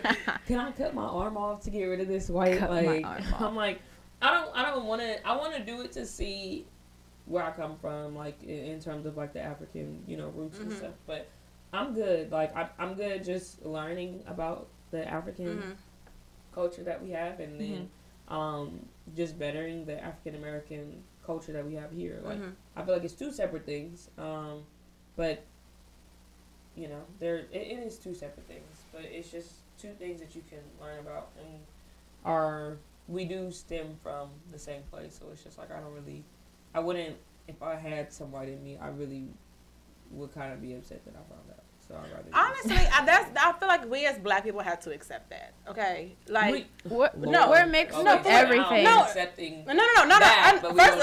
First of all, okay, don't get my words twisted. Okay, I'm not accepting. We have to accept. All of us are not even one race, guys. We're all mixed up. For real. No. Like, okay, we're gonna go back to slavery days at some point. Like, the reason why we're all different shades of color is because of rape. So it happened like once upon a time in slave days. So even though you may not like it, there is some white down the line in your lineage somewhere.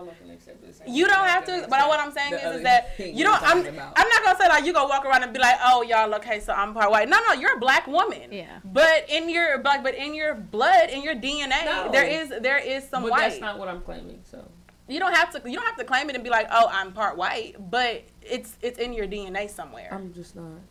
She doesn't want to acknowledge it.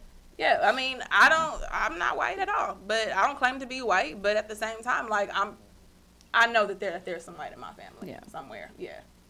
I mean, for anybody to think that they're pure anything is just they're not. Like even white people, like when sense. they be talking about, I'm all white, like I'm the pure race. No, you're No, not. Like you're none not. of us are. Like we're all. I mean, I think it typically is based upon your experiences and what you've experienced as who you are, and because even I know a lot of people who go being black is having two black parents, and I agree with that as well.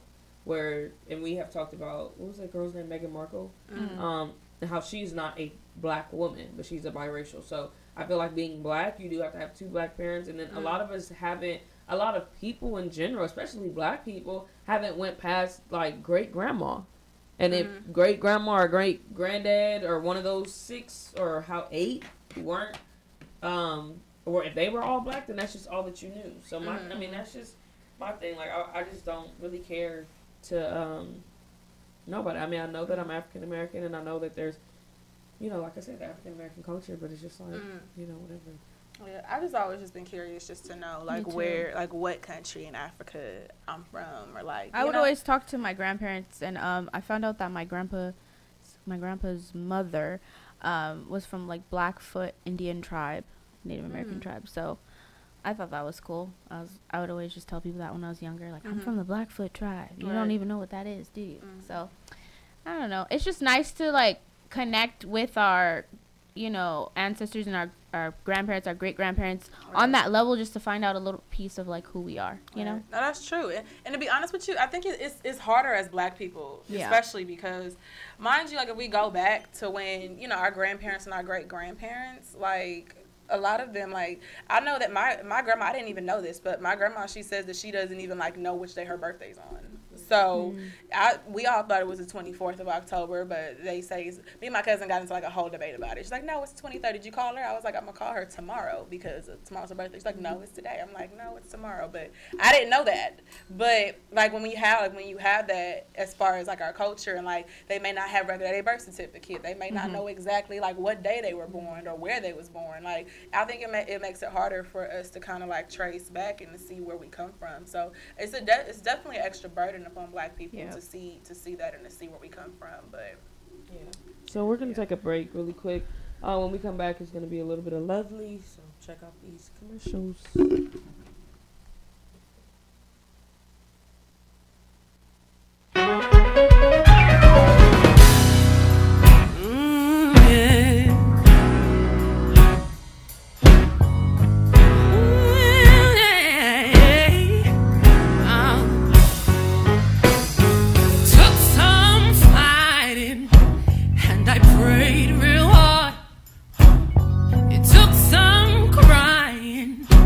Cry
letting go. Knowing me and giving my all, but I'm still thriving and I still grow. Took that fire to cleanse my soul. It got ugly sometimes and it got personal. When my walk was reduced to a crawl, now I see it was worth it all. Yes, I am. Yes, I am. Yeah. I'm alive. Yeah. Still standing. Still standing. Yes, I am. I'm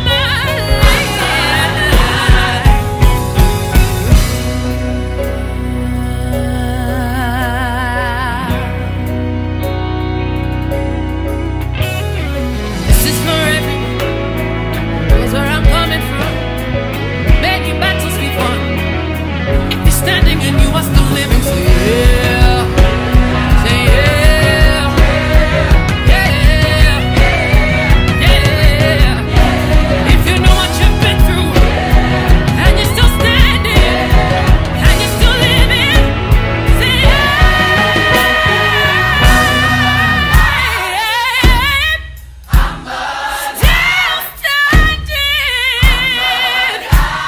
come and see what the Lord has done.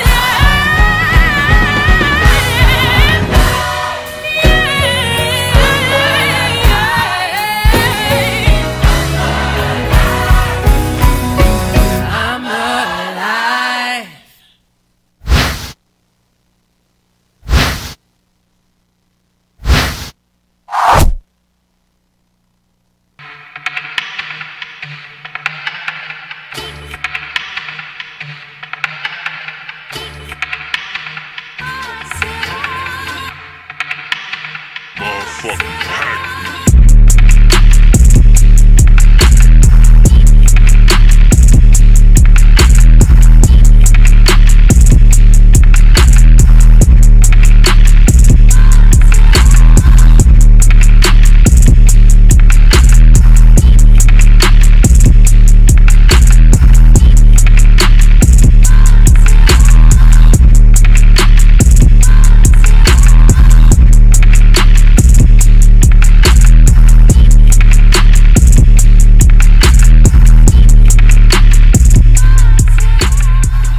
Hey y'all.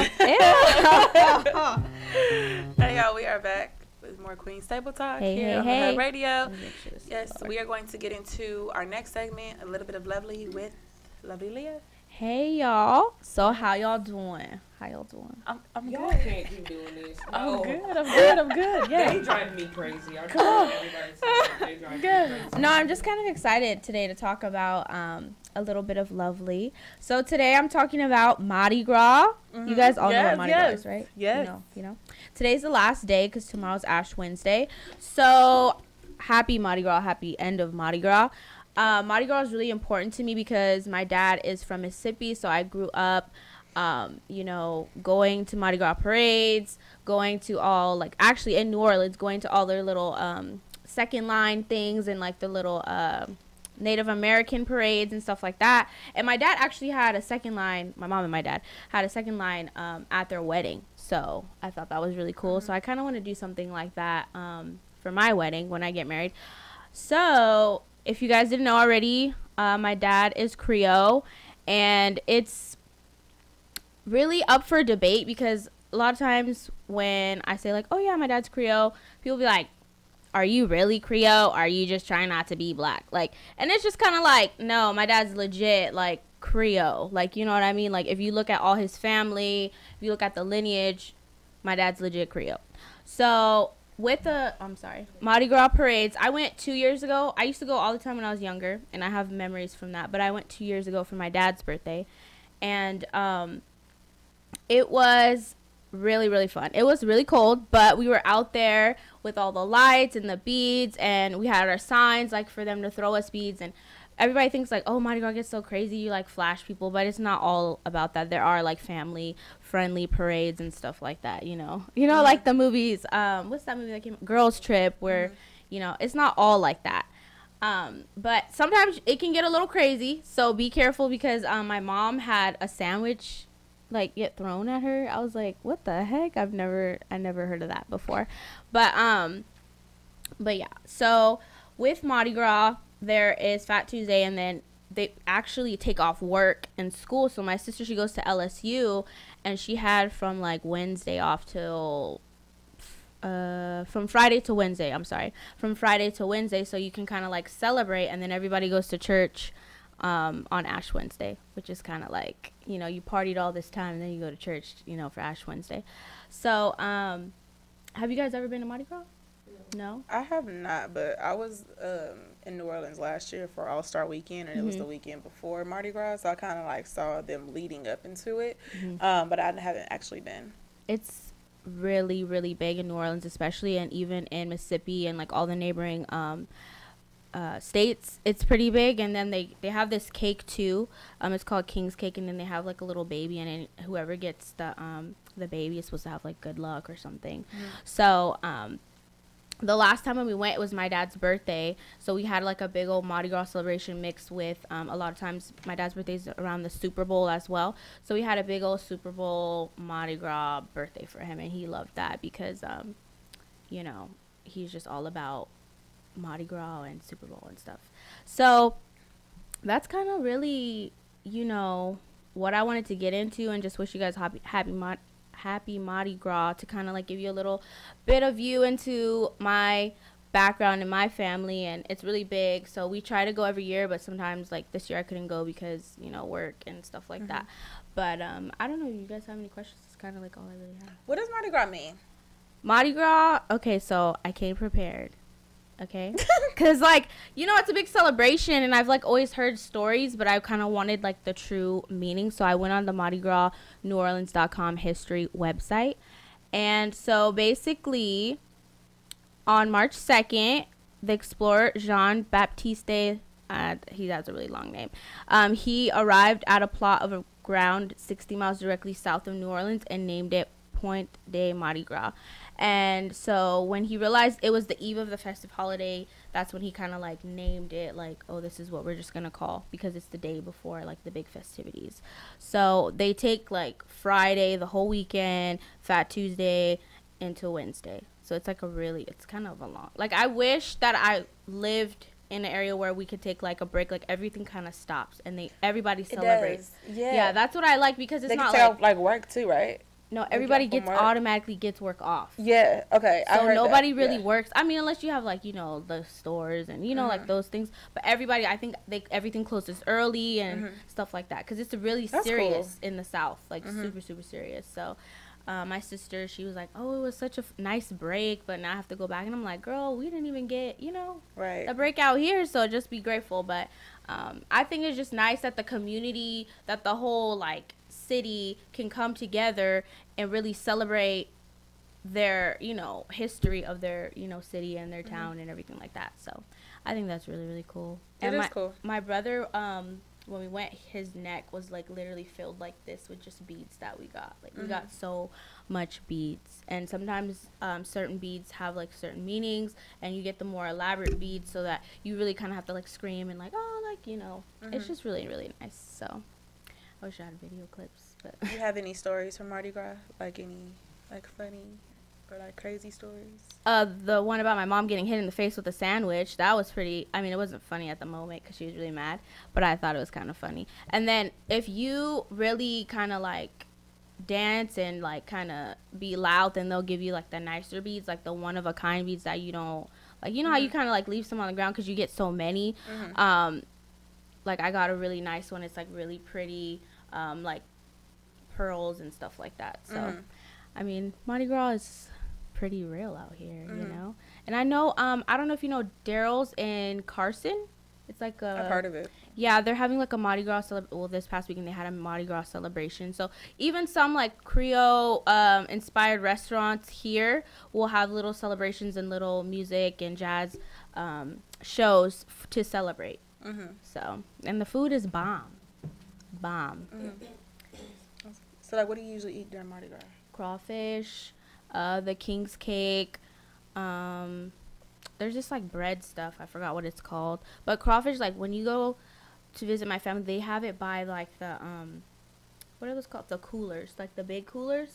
They have just like 20 of those things for everybody, because crawfish is really small, so you don't get full off of eating like 5 of those. You know what I mean? It's not like crab or like shrimp. Like you have to eat a lot. So what they do is they just have a big crab boil, and they kind of do it in this little like pot thing that my dad does it sometimes too, and then they just make it by the pounds, and you just keep putting it in there, and then everybody just eats off of it with the corn and the shrimp and the sausages.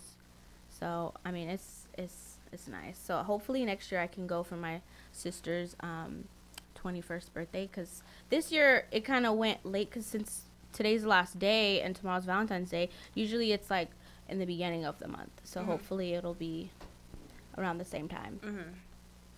But yeah, we can transition and see what Mo knows best. What do I know? Mo knows best.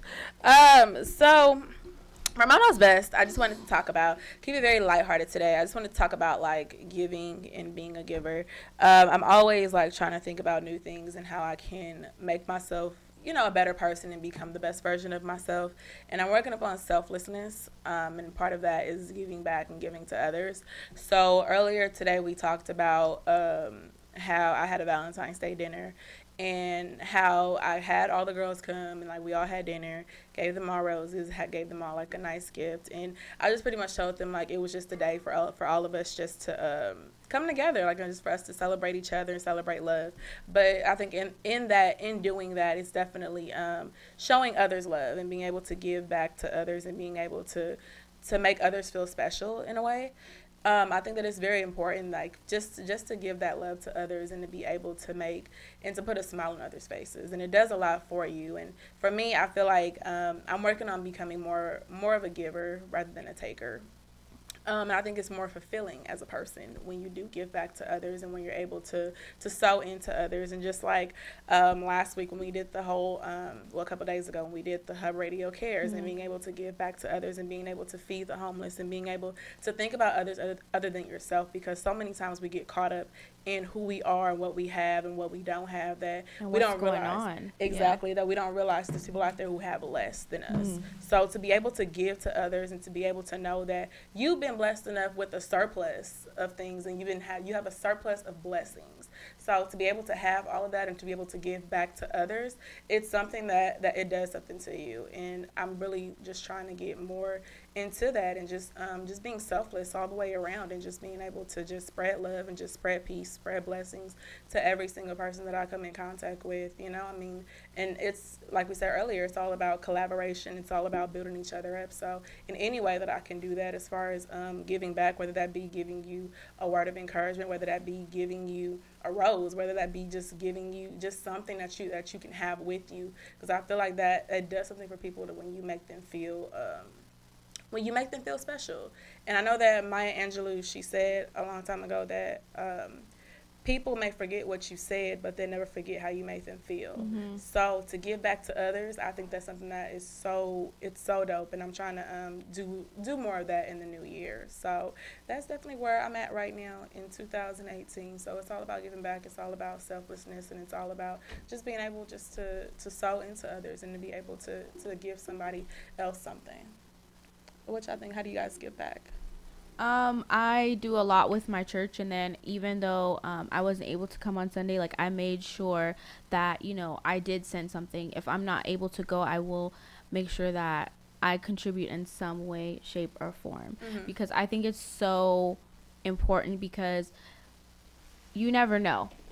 And you can be one paycheck away from being homeless. You can be one paycheck away from not knowing where your next meal is coming from. So I think that for me to just give a little bit to somebody else, like, how is that hurting me? Like, I just want my light to kind of shine so that somebody else's light can shine too as well. So anytime there's any community service, especially with the homeless or with kids, like I'm totally for it. So I love that. And I love that we can help them with stuff they need, like just as simple as pads. Like a lot of people don't think like homeless women, they have a period too. It doesn't stop for them. Like just giving them some pads so that they don't have to put tissue in their underwear is so it just makes you feel good, and it makes you feel like, wow, I just want to do more to help other homeless people in different areas, you know? Right, and it just help everybody. Right. You know, I mean, it does a lot when you just give back. It's a feeling of it's a feeling that you have. It's almost like it's fulfilling to know that you've helped somebody and to know that you touched somebody in some kind of way,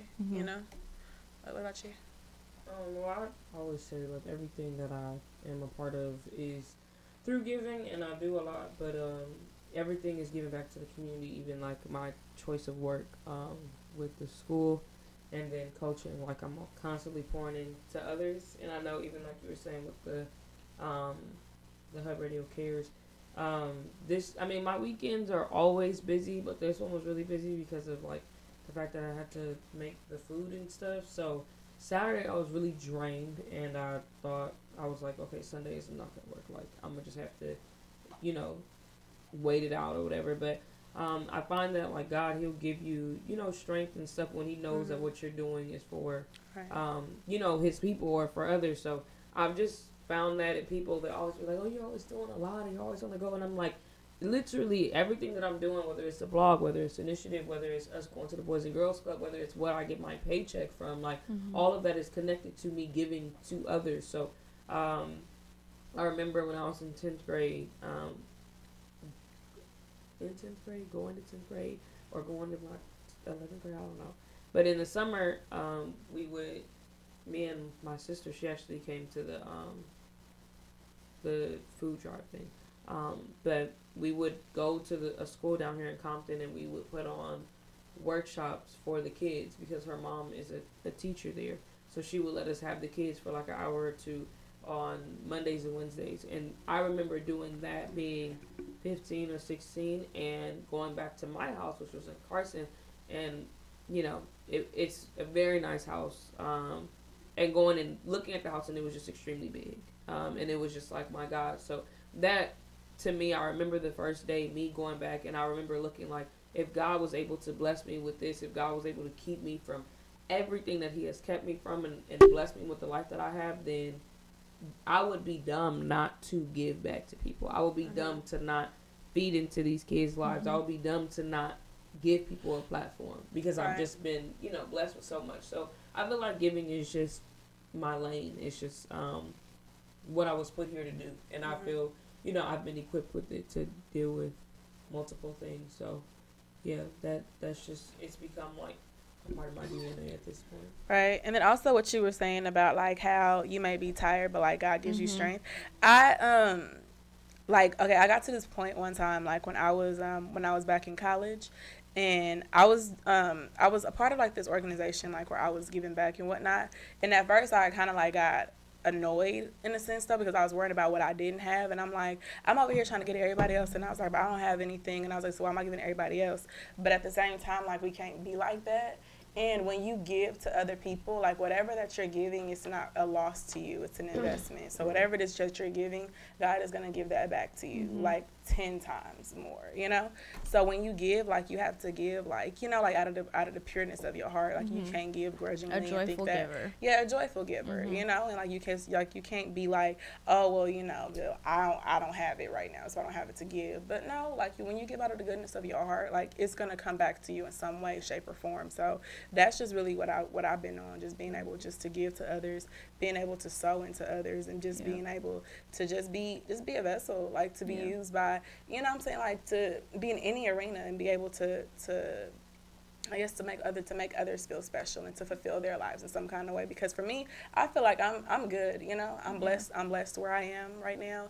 I'm blessed to have everything that I have, and, you know, I feel like not saying that I don't want more, but I feel like I'm content right now. I feel like I don't lack anything in my life. And it's like, even though you do want more, like, I don't feel like, how do I say it? I'm trying to say it in a way that where it doesn't come off like, you know, like I just have it all together. But No, yeah. yeah, I'm grateful for where You're I am content right now in your space. Exactly. Well, So I wouldn't say I'm content, but I'm when you're grateful grateful, for what yeah. life has. I mean, there's no right place of contentment.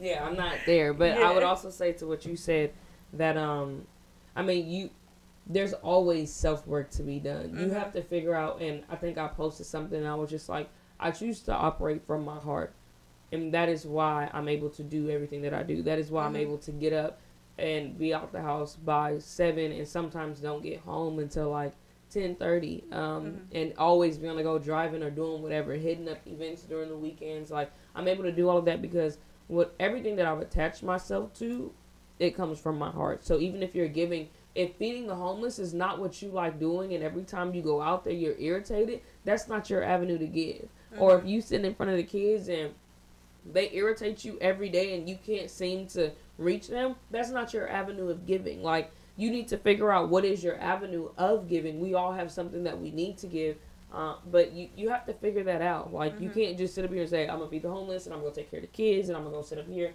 and I'm going to go take care of the mentally ill, and I'm going to take care of the sick. Like, no. If you want to go to, you know, convalescent homes and go put smiles on older people's faces, then that's what you do. But that's not for everybody. You know, what we do is not for everybody. So you definitely have to figure out which lane you're going to operate in. And like you were saying, like I know for me, and like I was saying earlier, not that I've been kept from a lot, but I didn't see, up until I was 18, I didn't see anything. I didn't go through anything. Like, I didn't, anything, like, talk about coming from a sheltered home where there was no drinking, there was no cussing. My dad came home every night. Like, my mom wasn't out tripping or nothing. Like, I saw my grandparents. They, you know, they have been married for 53 years. Like, I saw marriages and I saw good relationships. We didn't have that crazy, like, you know, those crazy things that happen at family, you know, function or whatever. So I'm like, I was just very fortunate, you know, to have that life. But like I said, I feel like I just have to. I can't sit on it, because it's like, why be given somewhat of a close to perfect life if you can't go and pour into the people that didn't have what you had? Like, to me, it's just like, you know, what are you doing? Like, God didn't bless you with this so that you can just sit on it for yourself. And we got to understand, like, our placement in this world is much bigger than who we are.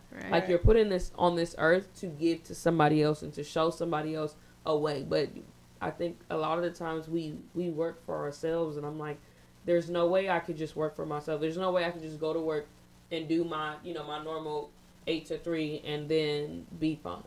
Like, there's no way I could do that. There's people that need to receive things that I can give. So that's something I think, you know, once you find your lane and connect it to your heart, or figure out what your heart wants to be a part of, I think you'll give freely, and you'll give, you know, with a cheerful heart. I just want to say really quick that giving doesn't always have to be tangible. I think people forget that.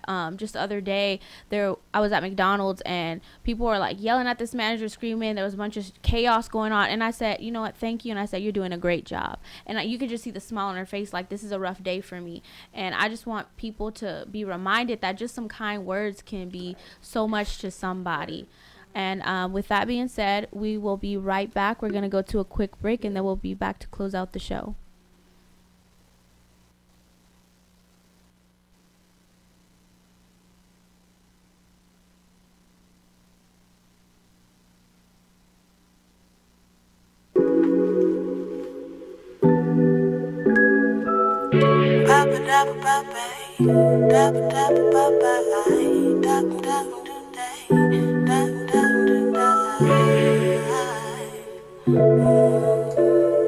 Don't let me get too comfortable. Don't let me get too comfortable. I know, my friend, you are a blessing, but I'm not guessing you'll wreck my whole life. I already know your type, I'm guessing you want my blessing, but baby, I'm not that guy. Either way, I'm not gonna do the things I used to do. I'm not trying to get too comfortable. I just want a friend until the end. We ain't even gotta do that other shit. We can ride a bike or play air hockey on the side. Maybe get a drink, but girl, I don't wanna be between those thighs. I know that you're beautiful, you know that you're beautiful. So maybe, baby, we shouldn't get too comfortable. Think about it, I know you want it, yeah girl, I want you too. But right now, baby, I just cannot do that to you. Blessing, blessing, but I'm not guessing, all life, I already know your type. I'm guessing you want my blessing, but baby, I'm not that guy. Blessing, but I'm not guessing you're like my whole life. I already know your type. I'm guessing you want my blessing, but baby, I'm not that guy. I know that you're beautiful, you know that you're beautiful. I know that you're beautiful, you know that you're beautiful. But I promise I'm not your blessing.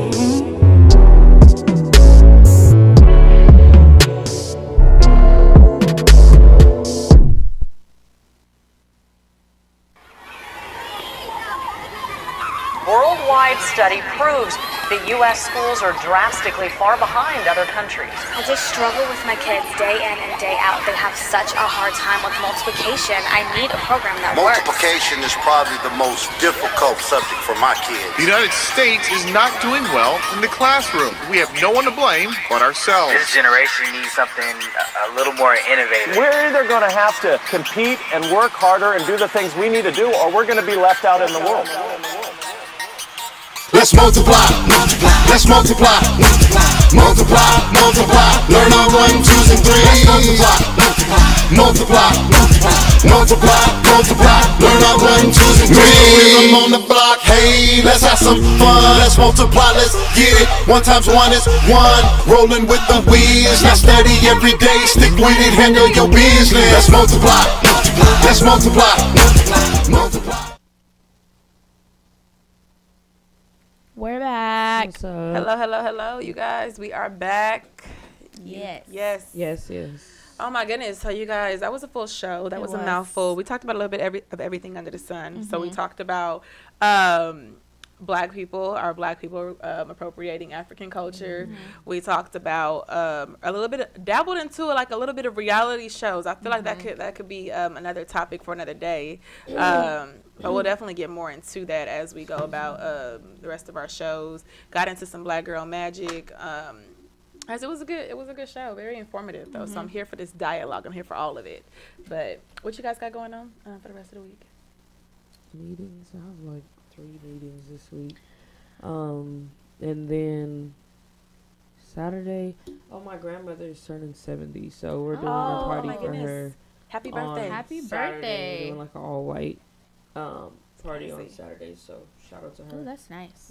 And I feel like there's thank you LA. If anyone have you been to Thank You LA? I have. It's pretty lit. I've been there, and they also have this Taco Tuesday night they do as well. So I've been there. So I met the guy that started everything. Is it about Kenway? 2 weeks ago? Huh? Kenway Live? His Instagram? Yes. So I met him about 2 weeks ago. It was super dope. Shout out to the Good News because they basically do some of the DJing. They have a host of different DJs that come through, but they get on the stage and do their thing. So I might start to do that. And then also shout out to PJ, who's the creator, CEO of LA Savage. She's doing her puff and brunch. So it's basically it's bottomless mimosas, it's brunch, and it's 420 friendly. It's a live DJ.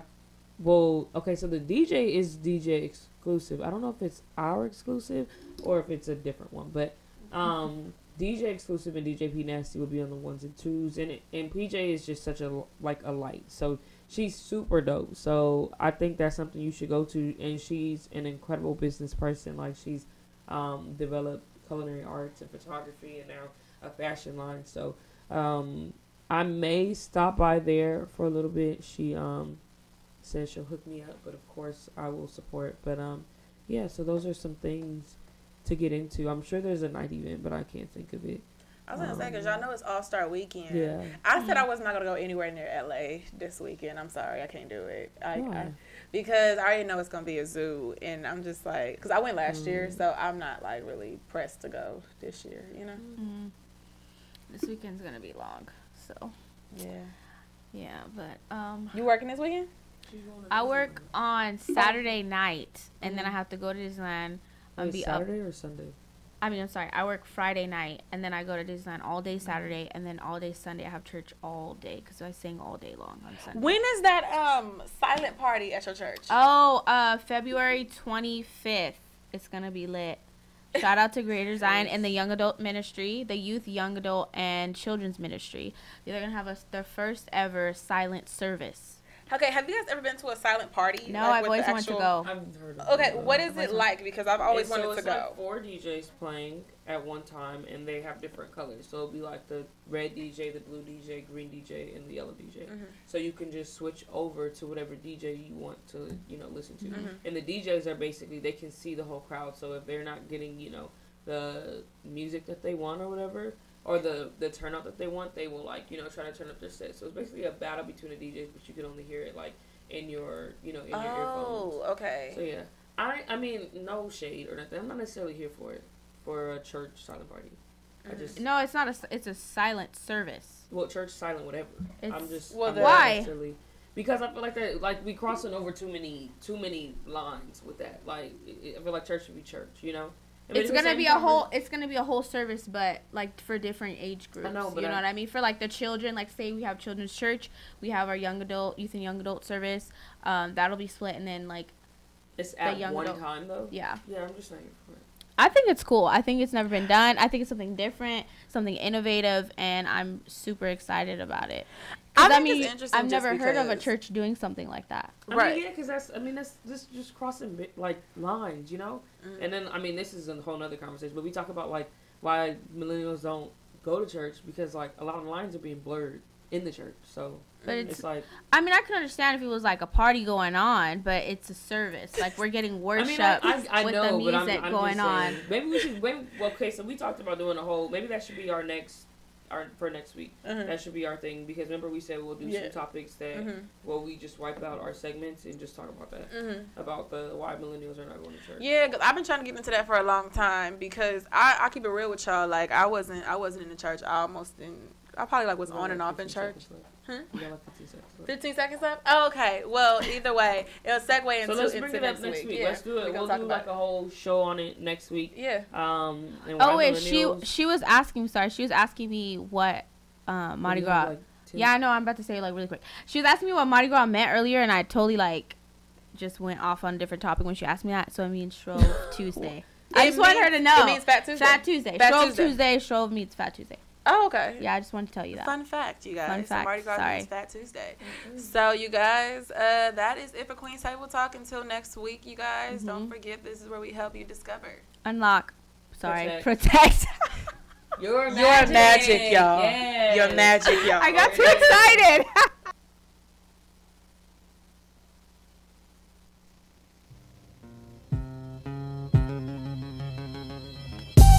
Brown skin, you know I love your brown skin. I can't tell where yours begins, I can't tell where mine is. Brown skin, up against my brown skin, need some every now